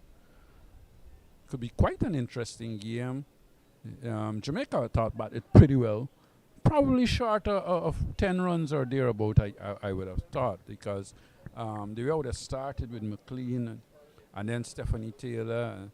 But then we had a period where Trinidad and Tobago bowlers pulled things back a little, and then Chinel Henry played a wonderful innings towards the end to get to 50. So I think that sets up a decent score when you think about what has happened before today on the same pitch, where the scores were what, 57, 87, 79, and now we've got the first score of over 100 today. So that means it set up a quite interesting evening. Looking at the Jamaican bowlers and the few that I know and I could speak about, Chinel Henry is quite good.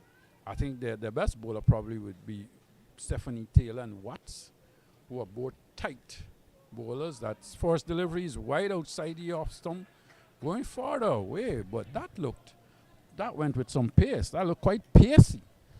Yeah. So we'll just have to wait and see whether she can direct that sort of pace. She looked a bustly, run up bustly, and send the ball down outside the off stump and it went farther away. As I said, good evening to my good friend Miku. Good evening, Clyde. Interesting start there by Chinel Henry with the ball. Losing her footing, losing her shape. Going a bit wide there. Aggressive field set here by Stephanie Taylor with 2 slips. She's not gonna die wandering. She's gonna attack the Trinidadians in this early stage of the innings to see if she can pick up a few scalps. I agree with you. I think what she's done here is she's got the runs on the board, and obviously decides, well, if I can get a wicket or 2 early, I can put Trinidad and Tobago under pressure. Yeah, this will be an interesting chess game. I think it's 2 of the better female cricketing minds at work here, Anissa and the Jamaican skipper Taylor. So we will see how the strategy works on the batting and on the field as well. The 2 experienced captains, they've been around for ages. I think Stephanie Taylor probably playing for West Indies now since she was, 15, 16 years of age. And Anissa would not have been far behind either. That's down the leg side, swung away. I will have to wait and see if she got a touch on that. No, it's a wide. Down the light side, 4 wides. Trinidad and Tobago would be happy with that. So that's 5. That's a good start. You got 5 wides. You had 2 other wides, so that's 7 without the ball hitting the bat. Yeah, so I think she needs to calm down a bit, find her length, find her line. She's spraying it all over the moment. This is a gift for the Trinidadians. They would like this. So someone needs to have a word with her, get back on track. Much better delivery there. That looked a very dicey run as well. That was just hit out on the offside. It's a short point. And it went straight to the fielder, really. But she didn't attack the delivery. And they were able to get that single. But the thing here with Henry is that she's hot. She's just come off a wonderful innings where she played some lovely shots. And I think that's the innings of the day so far, the innings of the tournament so far. So she's probably hot and thinking, well, if I can do that with the bat, why can't I do it with the ball? Yeah, there's nothing quite like momentum, to get the players going, get your teammates going. But it may just be just a bit too much.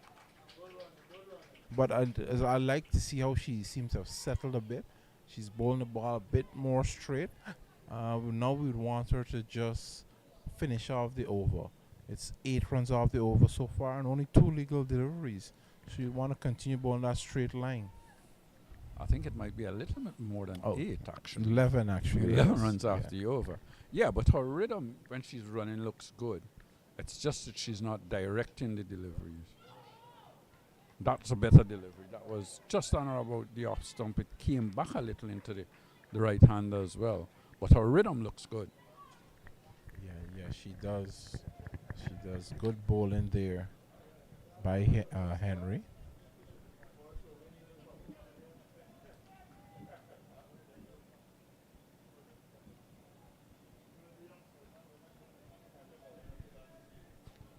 Nice aggressive field, 2 slips, including the skipper herself.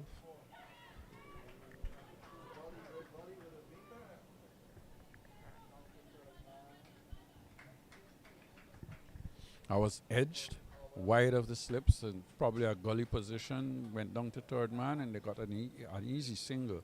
Now that's the sort of line that she needs to bowl. Her captain has given her the support with 2 slip. She just need to bowl that line, hold that steady line. Probably not look to bowl as quickly as she started out. Just hold the line and length and then let things work for you. That's better. Better delivery, right on target. Yes, it is. It's the end of the over. 12 without loss at the end of the first over. Trinidad off to a good start, even though the batters were not required to do that much, Clyde. I think the Trinidadians would want to give you a little trouble if you say Trinidad. I think they would want you to say Trinidad and Tobago. Noted. No, I make that mistake sometimes as well. I do say Trinidad, and I remember the first time I was doing commentary with Ian Bishop, he just touched me lightly behind my back and said, it's Trinidad and Tobago, and not Trinidad alone. So we just have to remember that. Will do. I shall make a note of that. It's time to say good evening to all our viewers from the wonderful country of Trinidad and Tobago. Hope you're enjoying our commentary. Any thoughts on the term Trinbago? I'm not sure if I could say that. I think that is for the CPL team, which doesn't really, it's not really a Trinidad and Tobago team, it's a franchise team.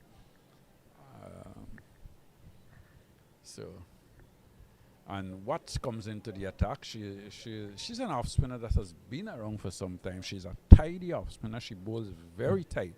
Over the years, she has been very mean, doesn't give the batters a lot of deliveries to score at. And it would be interesting to see how she goes right now.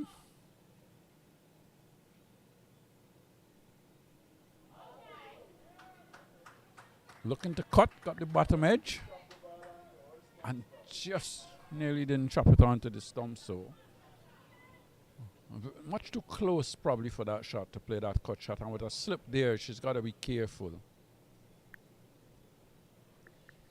Yeah, the Jamaicans aggressive in the field.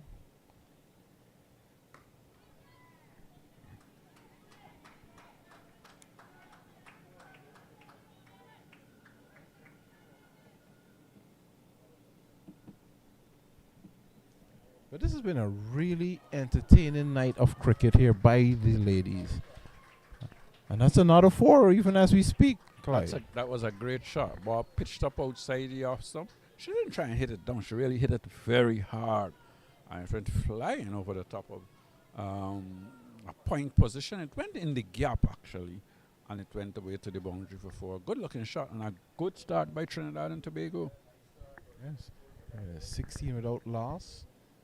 We're in the second over.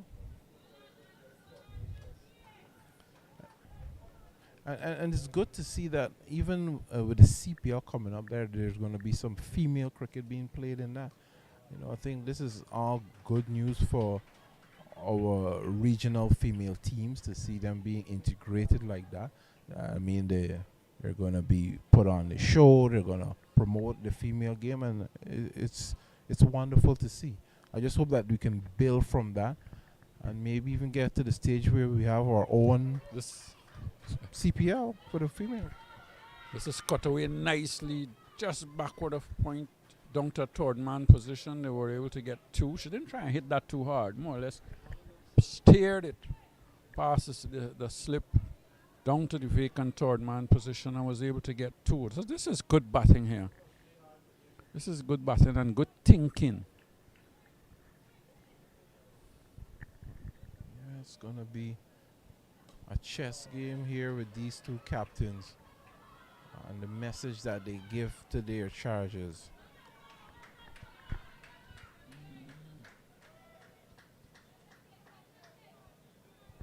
All right, that brings us to the end of the second over. It's 19 without loss.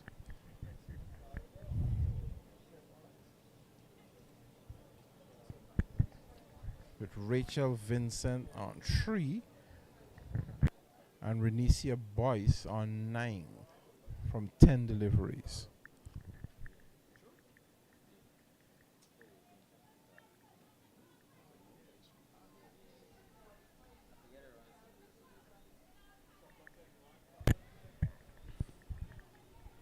And the two Trinidadian batsmen looks in good control so far. Both Boyce and Vincent, they're looking not to play big shots. They're looking to wait on the bad deliveries and put them away. And when you've had that good first over where you got 12 runs, you must be thinking, well, there's no need for me to try anything stupid. And as I said, that she's playing across the line of a delivery that is pitched up and straight, looking to hit over mid-wicket, missed it, and was adjudged plumb in front by the umpire, and she's gone. Just as I was giving them that sort of credit of batting smart and sensible, she looked to hit over the top. It's a commentator's tongue, Clyde, that commentator's tongue.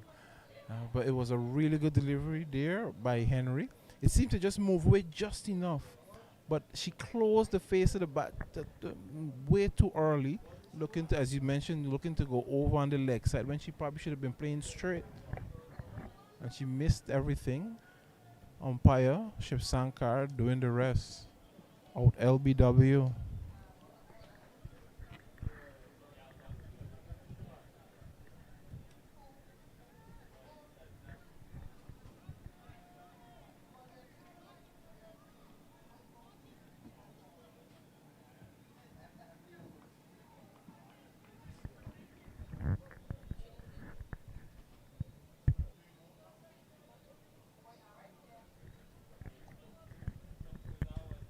So Brittany Cooper, not an experienced player, has come to the fore for Trinidad and Tobago. And over the years, she has been very good for Trinidad and Tobago. She has always been their go-to player when they're under pressure over the years. And she's won a lot of games for Trinidad. I think when she has made the West Indies team, she has not performed as one expect her to be.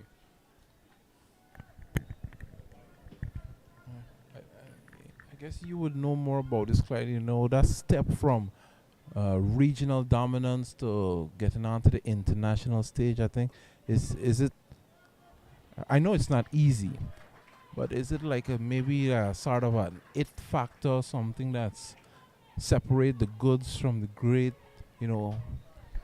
I think it is, and I think one of the other things as well is that the level of cricket you do play, and sometimes it's so different from the level at the top that sometimes it could be a big jump.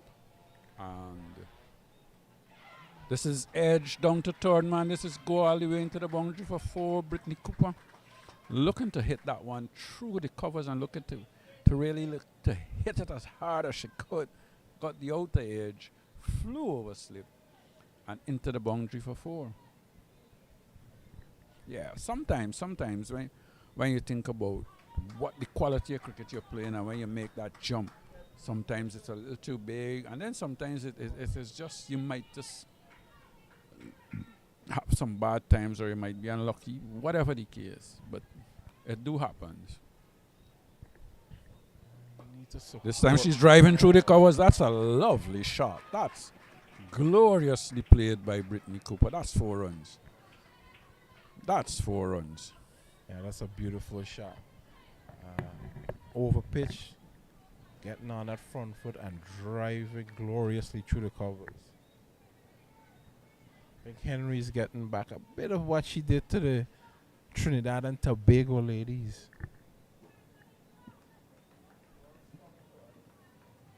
But all in all, it's beautiful cricket. I just want to encourage our viewers and listeners, if you're in the East Bank area, please come in, admission free.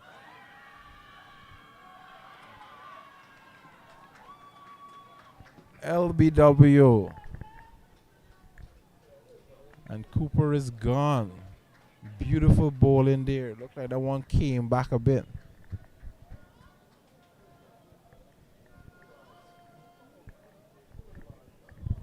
Well, Brittany Cooper again looking. This time she looking to hit over mid-wicket area, thinking probably that the ball was coming into her down the leg side.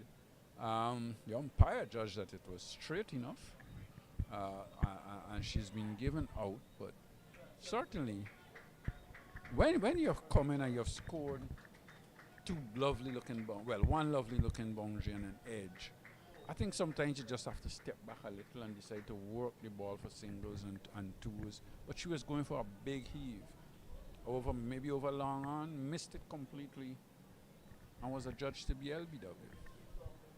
Yeah, it was a good delivery. For a second there, I thought she was trying to show the umpire her bat, but seems like she was just holding it in a bit of grief. She probably couldn't believe the shot that she actually played to the delivery.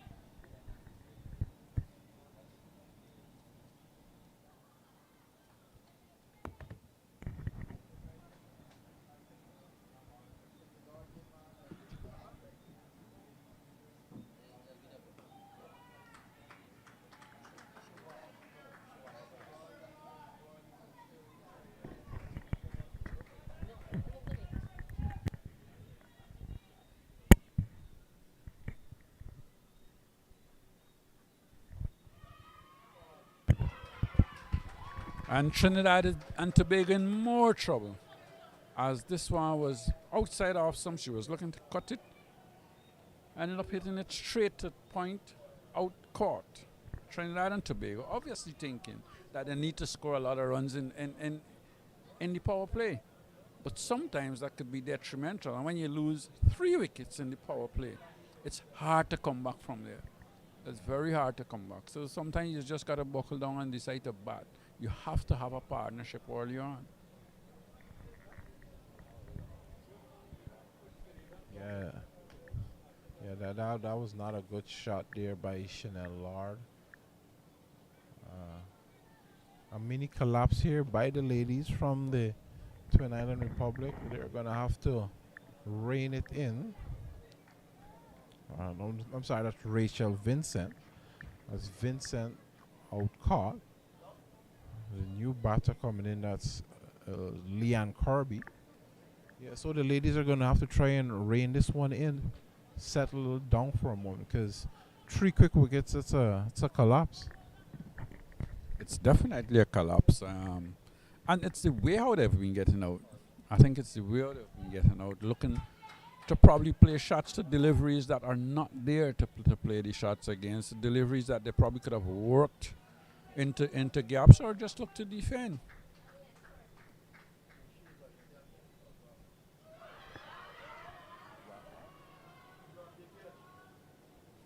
I think that must have been very close. Whether it got the edge or not, we wouldn't be able to tell. But it seemed, looking at the fielders, it seems that one must have gotten the edge, and it passed very close to the stumps as well. So, yeah, I actually thought she was bowled there for a moment, but it looks like the keeper may have just fumbled that one. Jamaica on top now. Jamaica is on top at the moment.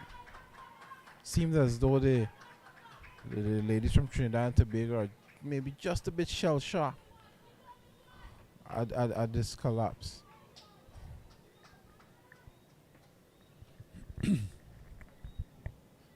Kirby and Lord are going to have to do all they can to dig themselves out of this ditch and try to chase down this total here.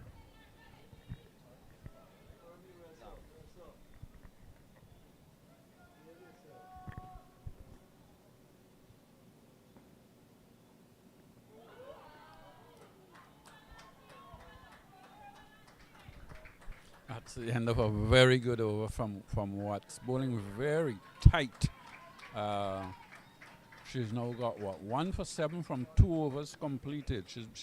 That's how she bowls. She's not a big spinner of the ball. She tends to just bowl line, length, keep the pressure on the batsman. Don't give them any room to play. Just on or about that off stump and making them look to make shots off of her. Yeah, the Trinidadian ladies are on the rope, so now is a good time to keep that pressure on. As we see Stephanie Taylor continue with her aggressive fast bowler in Henry. She's going to be bowling to the new batter, Chanel Lord.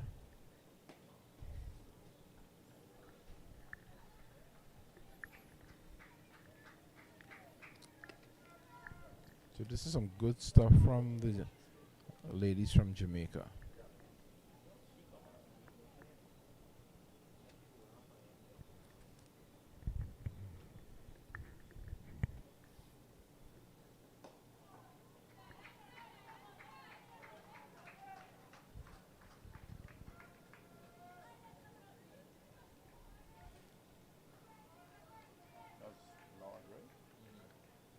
Lord.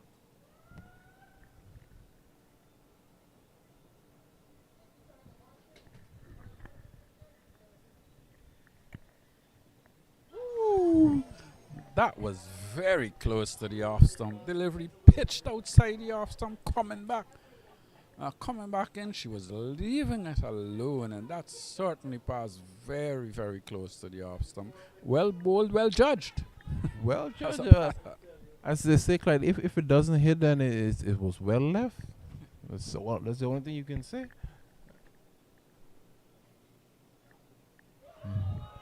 She knows exactly where her off stump is, to the T. Yeah, and then she tries that cut shot, realizing that she made a mistake the delivery before, trying to cut a delivery that she now should have probably left alone and missed it as well. I think the girls on the field would have just been letting her know that, that was close.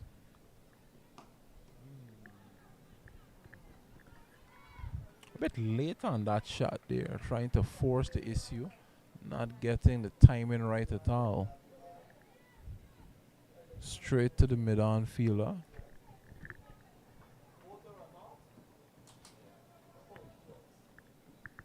Nisha Ann.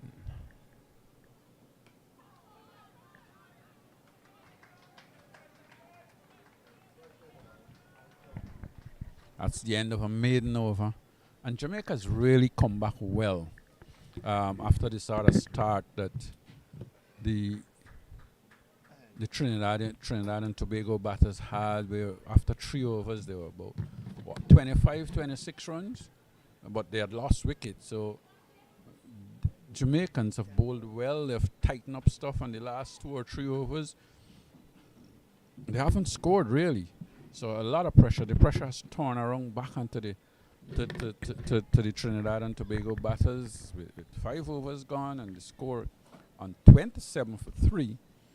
They certainly need a partnership now if they're going to make a fight in this game, as Jamaica decides they're going to change the bowl and they're going to take Watts out of the attack. Watts obviously maybe the tightest bowler they have, and keep Watts for later, and just in case things get a little tighter for them. And they have now decided that they're going to bring in Powell into the attack. As I say, good evening to you, Mr. Machu Kisu. Man, you love to place a lot of emphasis on my name, Clyde Watts. Yes, you Full toss. You don't like your name? Misfield fumble. So they were unable. They were able to get an easy single. Corby finally gets off the mark. I think Lord also needs to get off the mark. But it's been pressure. From that first over from Henry that cost 12 runs. Look, Jamaica have bounced back nicely in this game. Henry has picked up 2 wickets, quick wickets. And then Watts just chipped in with a wicket as well. That's slashed away towards point. They get the single. So Lord gets off the mark. 29 for 3 in the 6th over. But it's been pressure. You look at 133 for 6 in 20, and you say if Trinidad get off to a good start, it will be a nice game. But now you see pressure galore here outside the leg stump. White call by the Jamaican female umpire, Jacqueline Williams. Why you have to say the Jamaican female umpire? Why didn't you say the female umpire? Sound like if From Jamaica. She's going to umpire because Jamaica is playing as well. I think we've got to be careful. No, we have to be. That's she's not an umpire. implied. Just That's say she's not the umpire. implied. Just say she's the umpire. We had a Guyanese umpire in the Yeah, but the, we have to the be Guyana careful. game.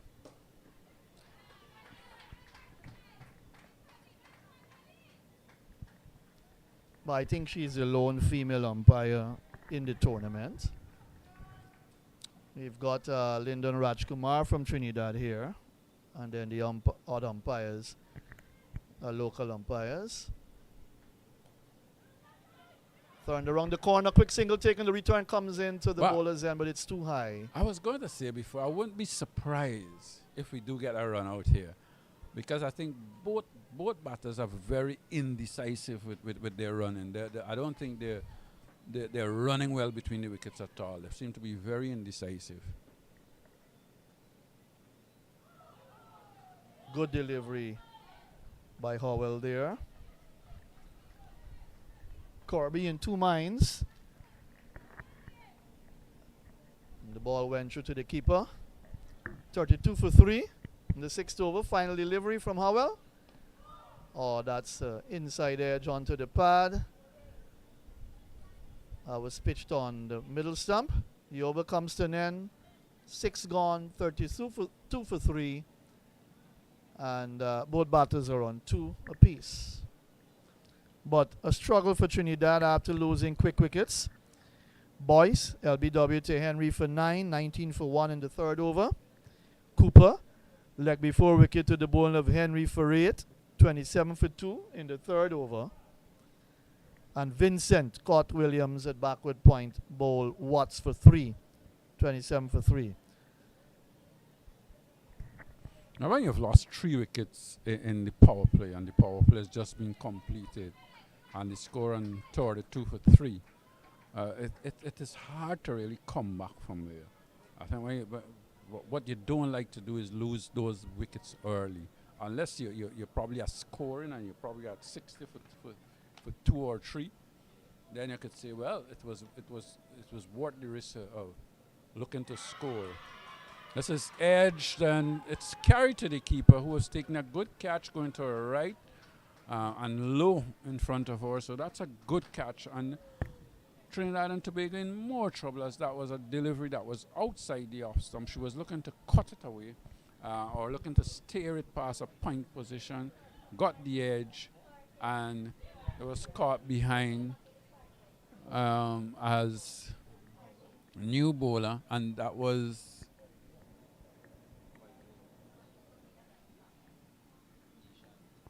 Shadeen Nation Wiseau, sorry, who bowled that, and she's out caught behind. So new bowler, Nation Wiseau, bowls outside the off stump, drifting away, got the edge, caught behind. Yeah, Nisha Ann Waysome, actually. Number 30 on her back. Change in bowler. Big edge, nice catch taken by the keeper, Tamika Sanford. And that's another wicket going down for Trinidad there as Ramharak comes out to do battle.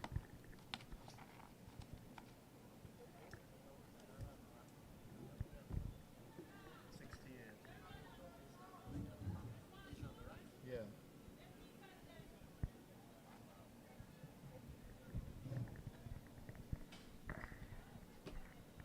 So Lord caught behind off the bowling of Waysome for 2, I make it. 32 for 4 now. So the left-handed Karishma Ramharak faces up to Waysome.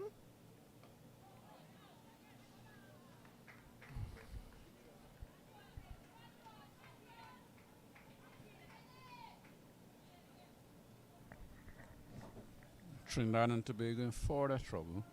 They're struggling. I think it's because of the scoreboard pressure, the way they approach the first 3 or 4 overs.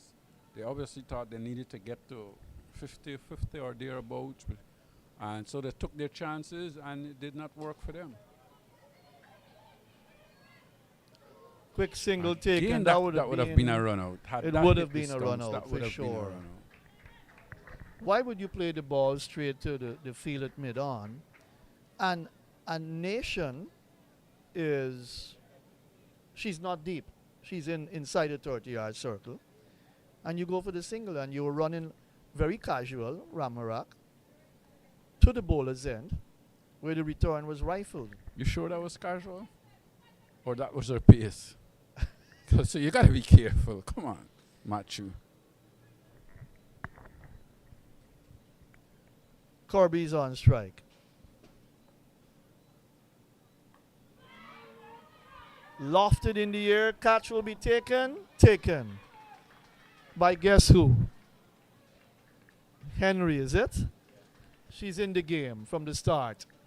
52 under her belt, 2 wickets under her belt, and now a catch. Fielding well. Certainly the standout player for this match. And Kirby goes. Top edge, not in control. Flew high in the air, and the catch taken by Henry down at cover. Another wicket has gone down for Trinidad. The wickets are tumbling now. There are 5 wickets down for 33. And in all sorts of trouble here at the National Stadium. Well, that was another huge hit where she was thinking about hitting that maybe over the side screen at the far end. Got the top edge and just flew into the air for an easy catch at backward point. And that to me is scoreboard pressure that is telling on Trinidad and Tobago. They look up at the score and see 132 and thinking, well, we've got to go after the bowlers all the time. And we haven't seen a lot of singles. We haven't seen them rotate the strike. It's more or less been looking to hit boundaries. And again, looking to swing, force delivery. Looking to swing to leg. Straight delivery. Oh, that's Rambara. So they had changed ends. That's Rambara. Looking to swing over mid-wicket. Straight ball, full, straight. You miss, I hit. Looking to hit over mid-wicket, ball. Again, I think that's looking at the scoreboard and batting and not batting sensible. You need to, when you're chasing that sort of score, you're 33 for 4 already, for 5, and now you're 33 for 6. And most of them has really played some bad shots. Waysome, 3 wickets in that over? Would you believe it? 2 wickets? 3 wickets in the over for Waysome. And the over is not completed. 1 delivery left. 33 for 6. What an over. Is it 3 for 1 so far from her? My goodness me, Clyde. This is a fantastic over by Waysome. Bowling from the far end and northern end of the ground. She's removed Lord, Kirby, and now Ramharak. Why would Ramharak play such a shot? She's on a hat trick as well.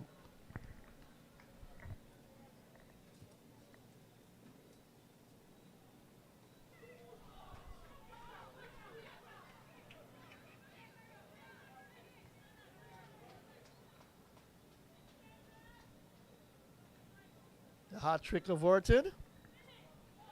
The captain gets a single, Anisa Mohammed. That completes a wonderful over by Waysome. Our very first. 3 wickets for 2 runs. It's 34 for 6 after 7, Clyde.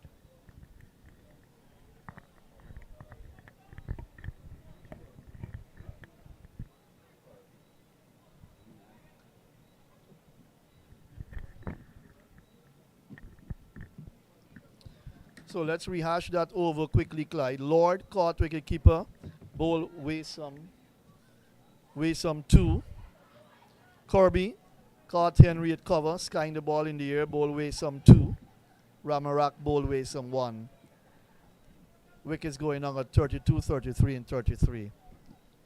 A lovely over by Waysome from the far end.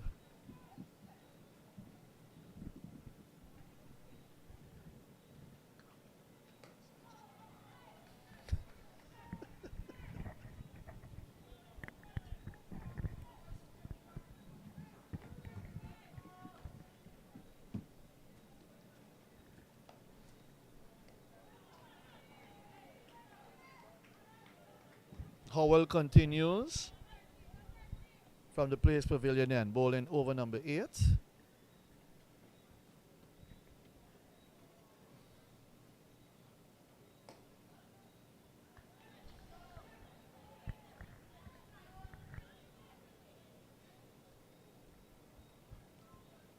So Corbania Alexander is at the non-strikers end. Anisa Mohammed is facing up.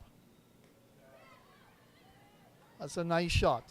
Cut away, down behind point. Getting close to the boundary. And that's Williams, I believe, who tidies up, sends the return in. They come back for 2. 36 for 6 in the 8th over. Mohammed is on 3.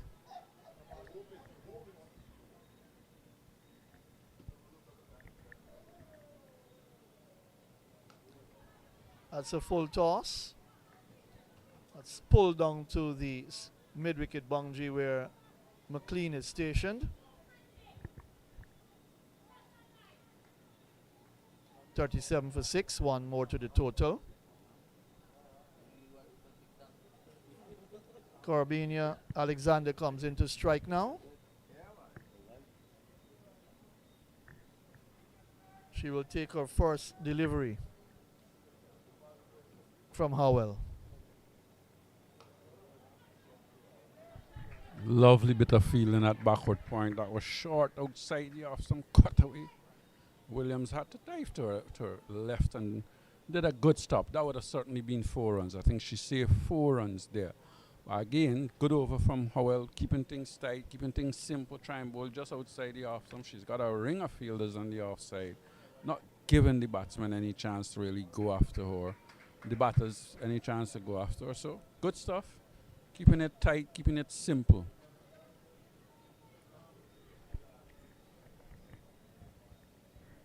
.97 needed from 12 overs. So they've got to go at 8 per over. 8 plus. Well, you've lost 6 wickets, so that's where the pressure is. You've lost too many wickets early on. We know Anisa Mohammed can bat a little. She's not a rabbit. She's a good low order batsman. Corbin Alexander has a reputation of pulling Trinidad and Tobago out of troubles before. We have seen her do that on many occasions. So still 2 good players out there, but I think the scoring rate is just a little too high for both of these girls at the moment.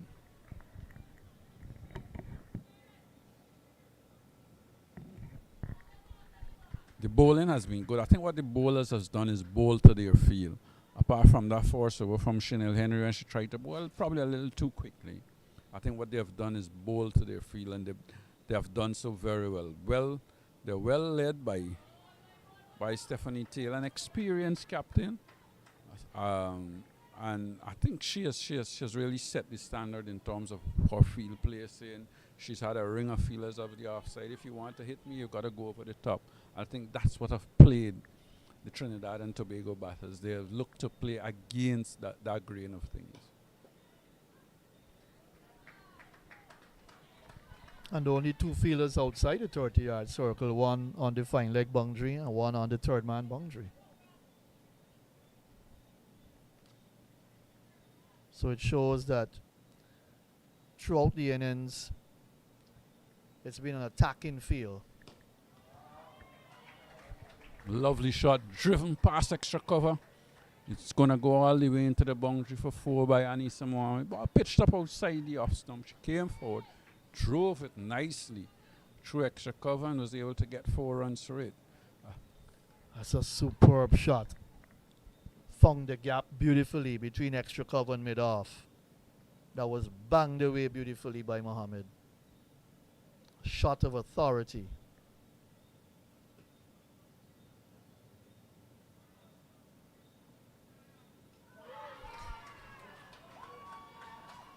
You have just played a wonderful looking extra cover drive.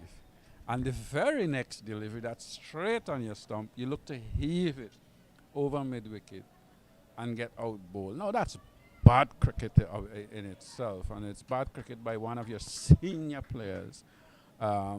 You've just banged straight the ball nicely through extra cover. There's no long off. There's no long on. Why not try and hit straight if you're going to hit? If you want to go over the top, try and hit straight. Why not look to play that ball through the covers again? That's what has happened throughout this innings from the Trinidad and Tobago players. They come out, they play one or two good-looking shots, then they give their wicket away. And the Jamaica bowlers just continue to bowl fairly straight, not changing their direction, not trying to do too many things, just bowling playing basic cricket, and it has worked for them. Shot selection has been very reckless by Trinidadian ladies.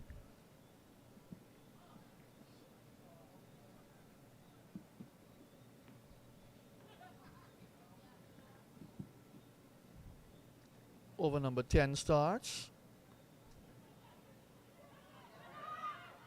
They take a single, the return comes in, but she gets home. That's Alexander, who took strike.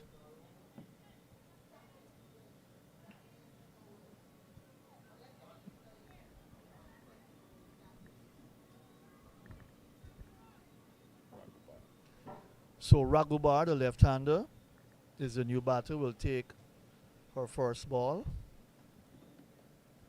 from Howell.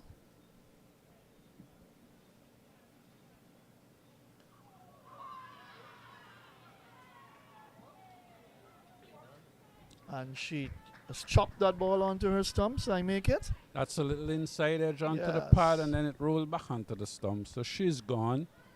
And you know what's funny? Stephanie Taylor's not bowled as yet. Can you believe that? Stephanie Taylor has not bowled as yet, and she maybe not be needed to bowl in this game because her team is winning easily.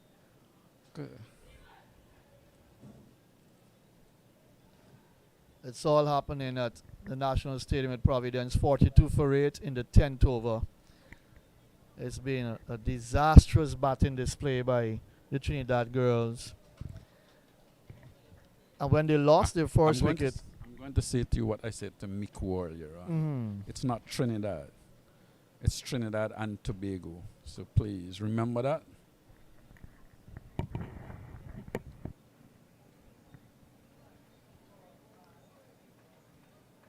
Trinidad and Tobago, 42 for 8, would you believe it? In the 10th over.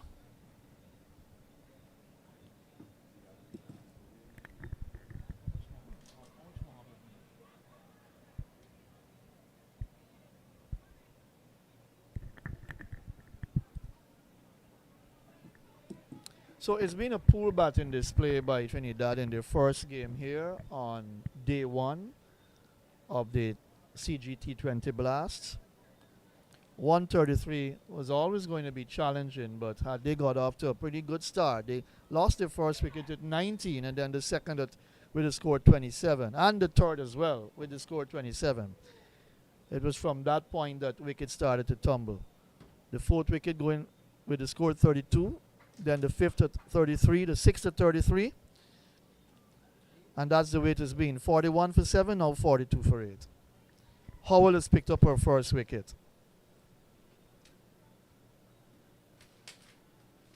Waysome has picked up 4, so she's been outstanding. Henry 2 and Watts 1. So they've all chipped in nicely. It's all been a good bowling attack by the Jamaicans. They've all concentrated on their areas. They've stick to the basics, and they've done it well. When you look at them bowl, you wouldn't say that the bowling was exceptional. You wouldn't say that the bowling was exceptional. I think, yes, Henry bowled with some pace. After her first over, I thought she bowled very well. But when you look at both wickets that she got, both players were looking to play across the line and to look to heave it over mid-wicket when they should have been looking to play straight. Correct. You know, but having said that, they've bowled within their areas. They've looked to make the batters play. Uh, so, you know, you've got to give them credit for what they do. They stick to what they know and do it.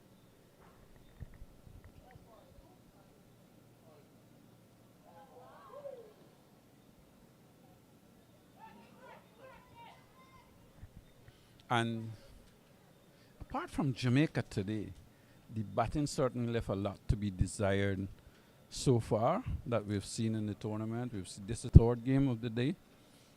Yes, they've played on the same pitch, but I don't think the pitch has deteriorated that badly. I just don't think the teams have batted as well as they're capable of. When you look at the first game, 57, and then by leewards, windwards struggle to get to that 57.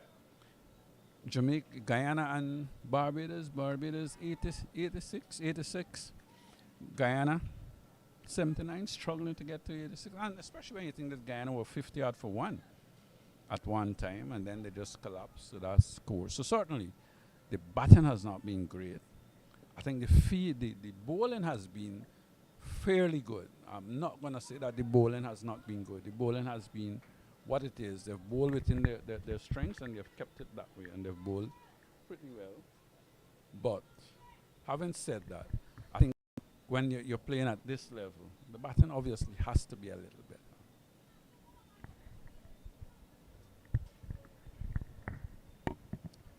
We're at the halfway mark, 42 for 8. Sugram yet to score. She's faced 4 deliveries. She's the number 10 batter.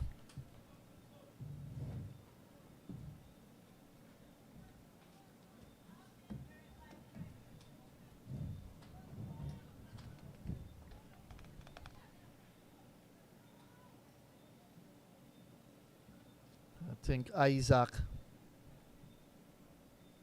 Kanisha Isaac is the other batter to come as Miku rejoins me.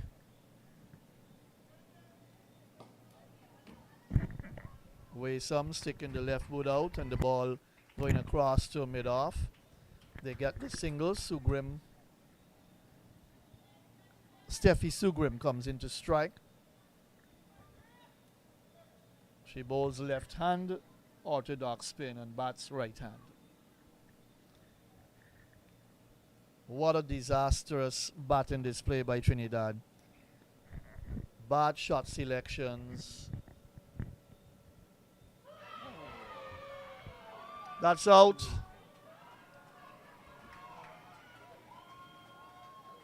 That's out bowled.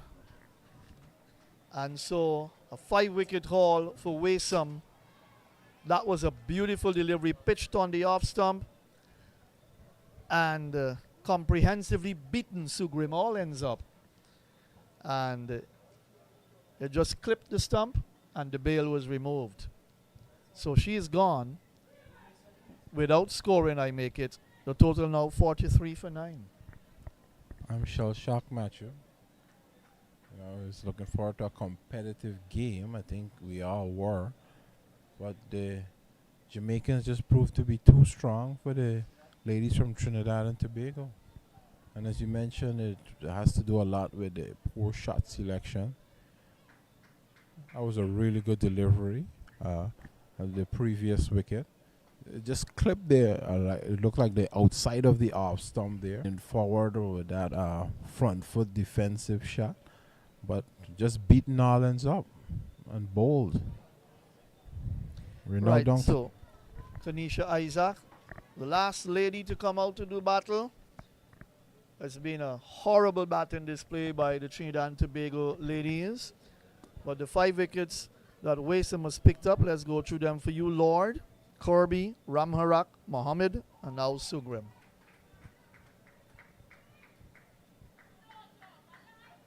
What a bowling effort from Waysome.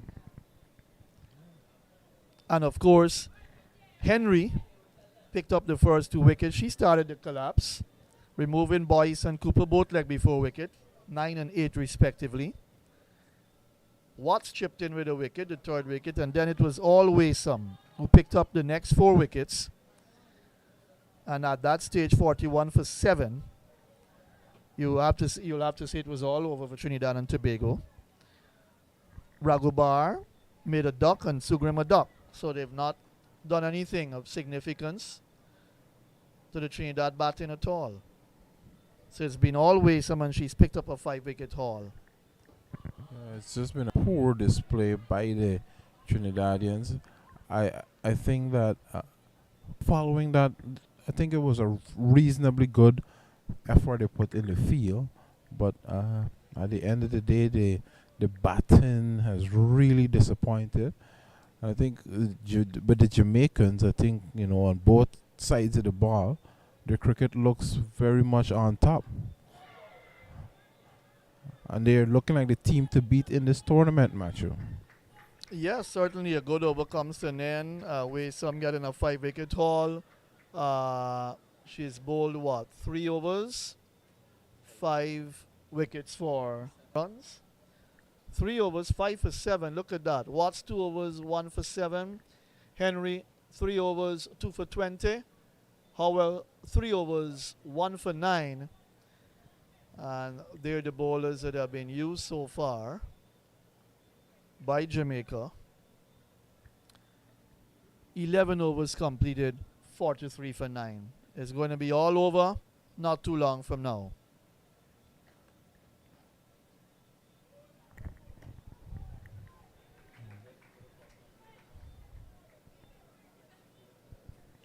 Howell continues. 3 overs, 1 for 9. She starts her 4th over. Yeah, she'd be looking to wrap this up as soon as possible and not prolong the agony. And a rare wide called by umpire Jacqueline Williams. Again, the Jamaican team seems well led by our West Indies captain Stephanie Taylor. Very organized unit, very professional looking unit. Excellent with the bat and even better in the field. A gift wide, full toss down the leg side and smashed around towards backward square for 4 by that's Alexander. Corbini Alexander, very stubborn cricketer for Trinidad and they pick up a boundary to take the total up to 48 for 9. 48 for 9. Can they get past 50? But I think Guyana should take note of the way Trinidad and Tobago's played tonight, because they've got to play them. And that's a drop chance, a slip. The return came in, they took the single. But that's a miss there by, tell you in a moment, that's Vanessa Watts. She picked up a wicket. She, But that went quickly to her. It was hit quite firmly, kind of surprised her. Maybe stung a bit in the hands. She put down the catch, and then there was the opportunity for the run out. I think she was focusing just a bit more on the catch that she missed the opportunity for the run out. But they're hoping to do better and to put away this game as quickly as possible, because you don't want to give your opponents any confidence at this time. Well, let's get back to Guyana Trinidad. They'll play the first match. I think if Guyana paying attention to this game, they would fancy their chances against Trinidad and Tobago here. With this sort of batting display, and the Guyana bowling attack is pretty good. But I have to ask you, Matthew, how much did the Guyana girls manage to score today? 79. So we're at 4 for 9. So would that be interesting? That'll be an interesting game to see. It will be a good game Thursday morning. Starts at 10 o'clock. Remember, the conditions will be a bit different as well, because that will be, as we just mentioned, in the morning. So we'll just have to see. I don't think it's still early days in the tournament. The tournament is still burgeoning into what we would like it to be. I think the Jamaicans, they have put up the best total so far. So let's see the second round after ladies would have had a bit of time to acclimatize and adjust. And let's see what happens then. The over comes to an end. 12 gone, 50 for the loss of 9. So the 50 coming up in the 12th over. But it's been a long day for us too. Here, 3 matches per day.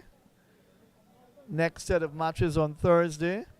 Trinidad versus Guyana, Leewards versus Barbados, Jamaica versus the Windward Islands. Right here at Providence on Thursday. Cricket, lovely cricket. Please check your online, check your local cricket board and get in on the action. Admission is free. Oh, that one just dropping short of the fielder there in the covers. Admission is free. Come on down. That's Morgan. Come Thursday morning especially and support our local girls. As we like to say in Ghana, Matthew, support local.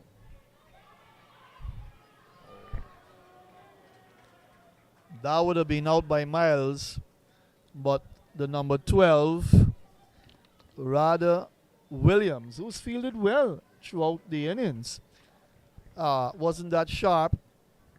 She missed out there on a run-out opportunity at the striker's end. A very aggressive field here set by Stephanie Taylor as they look to wrap this one up.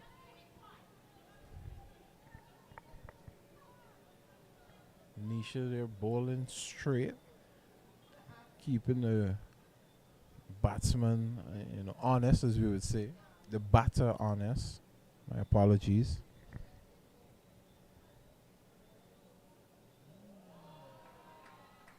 You call that a good leave alone.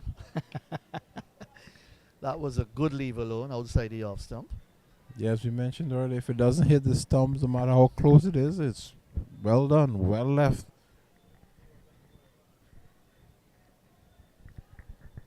But hats off to Jamaica. They batted well. Brilliant 52 from Henry.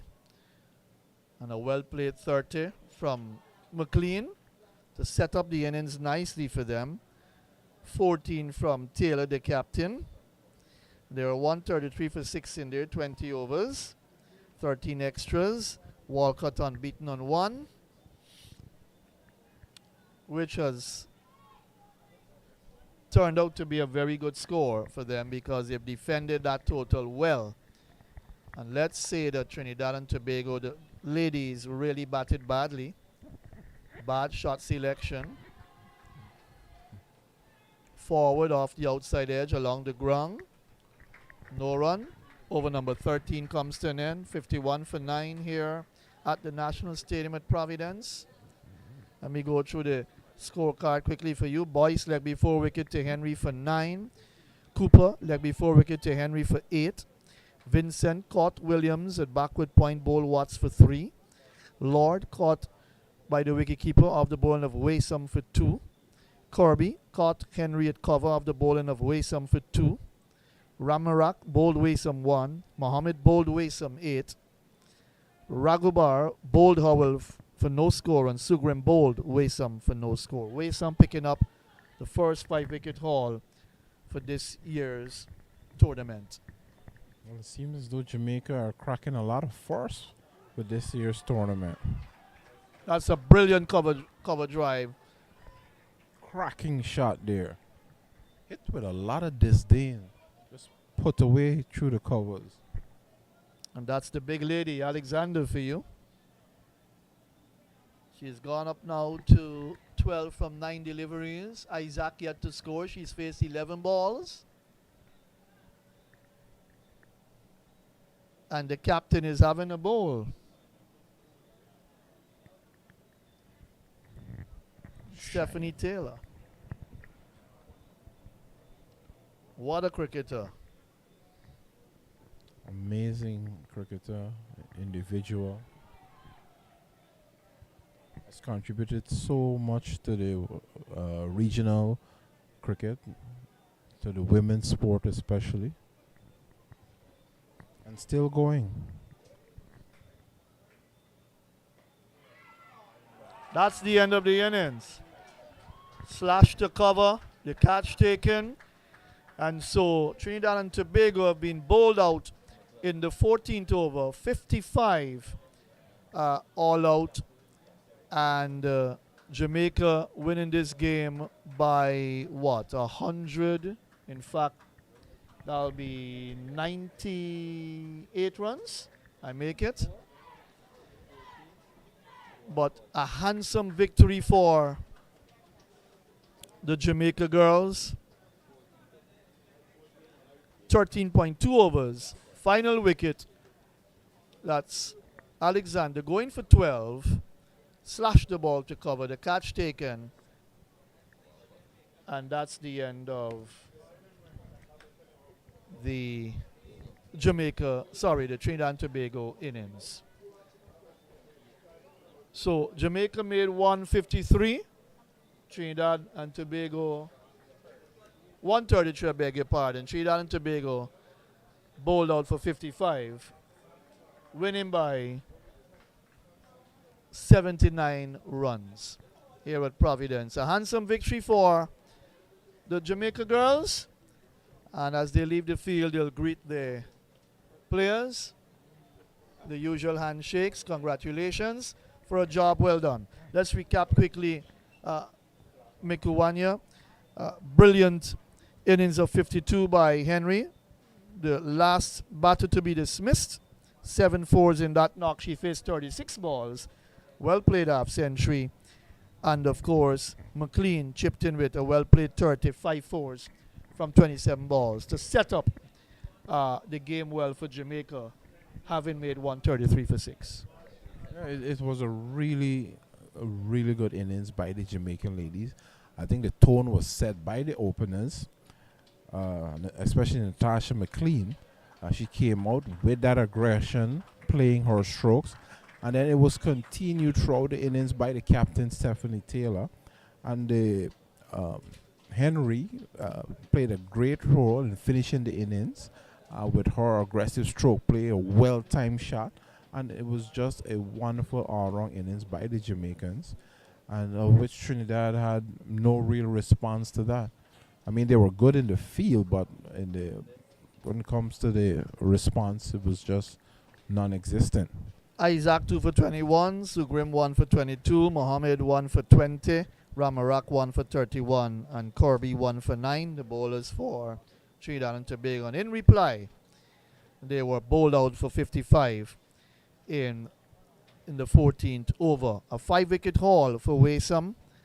She's been very good, and she started to rock the Trinidad and Tobago girls when the 4th wicket fell with the score at 32. She picked up Lord, Corby, Ramarak, Mohammed, and Waysam, and Henry chipped in with 2 wickets as well, and Watts picked up 1, and of course Howell picked up Ragubar. So they've all chipped in well, and it's been a wonderful effort from the Jamaica girls to end day 1 of the CG T20 Blast tournament being hosted here in Guyana. We'll see you on Thursday. Guyana take on Trinidad, and Tobago Leewards take on Barbados, and Jamaica take on the Windward Islands. So Jamaica winning handsomely here in the 3rd and final game of day 1 of this T20 Blast tournament. They won by 78 runs. On behalf of the entire commentary team of Clyde Butts, Mikuwanya Yisrael, Sean Devers, I'm Matthew Kisun saying goodbye from Providence.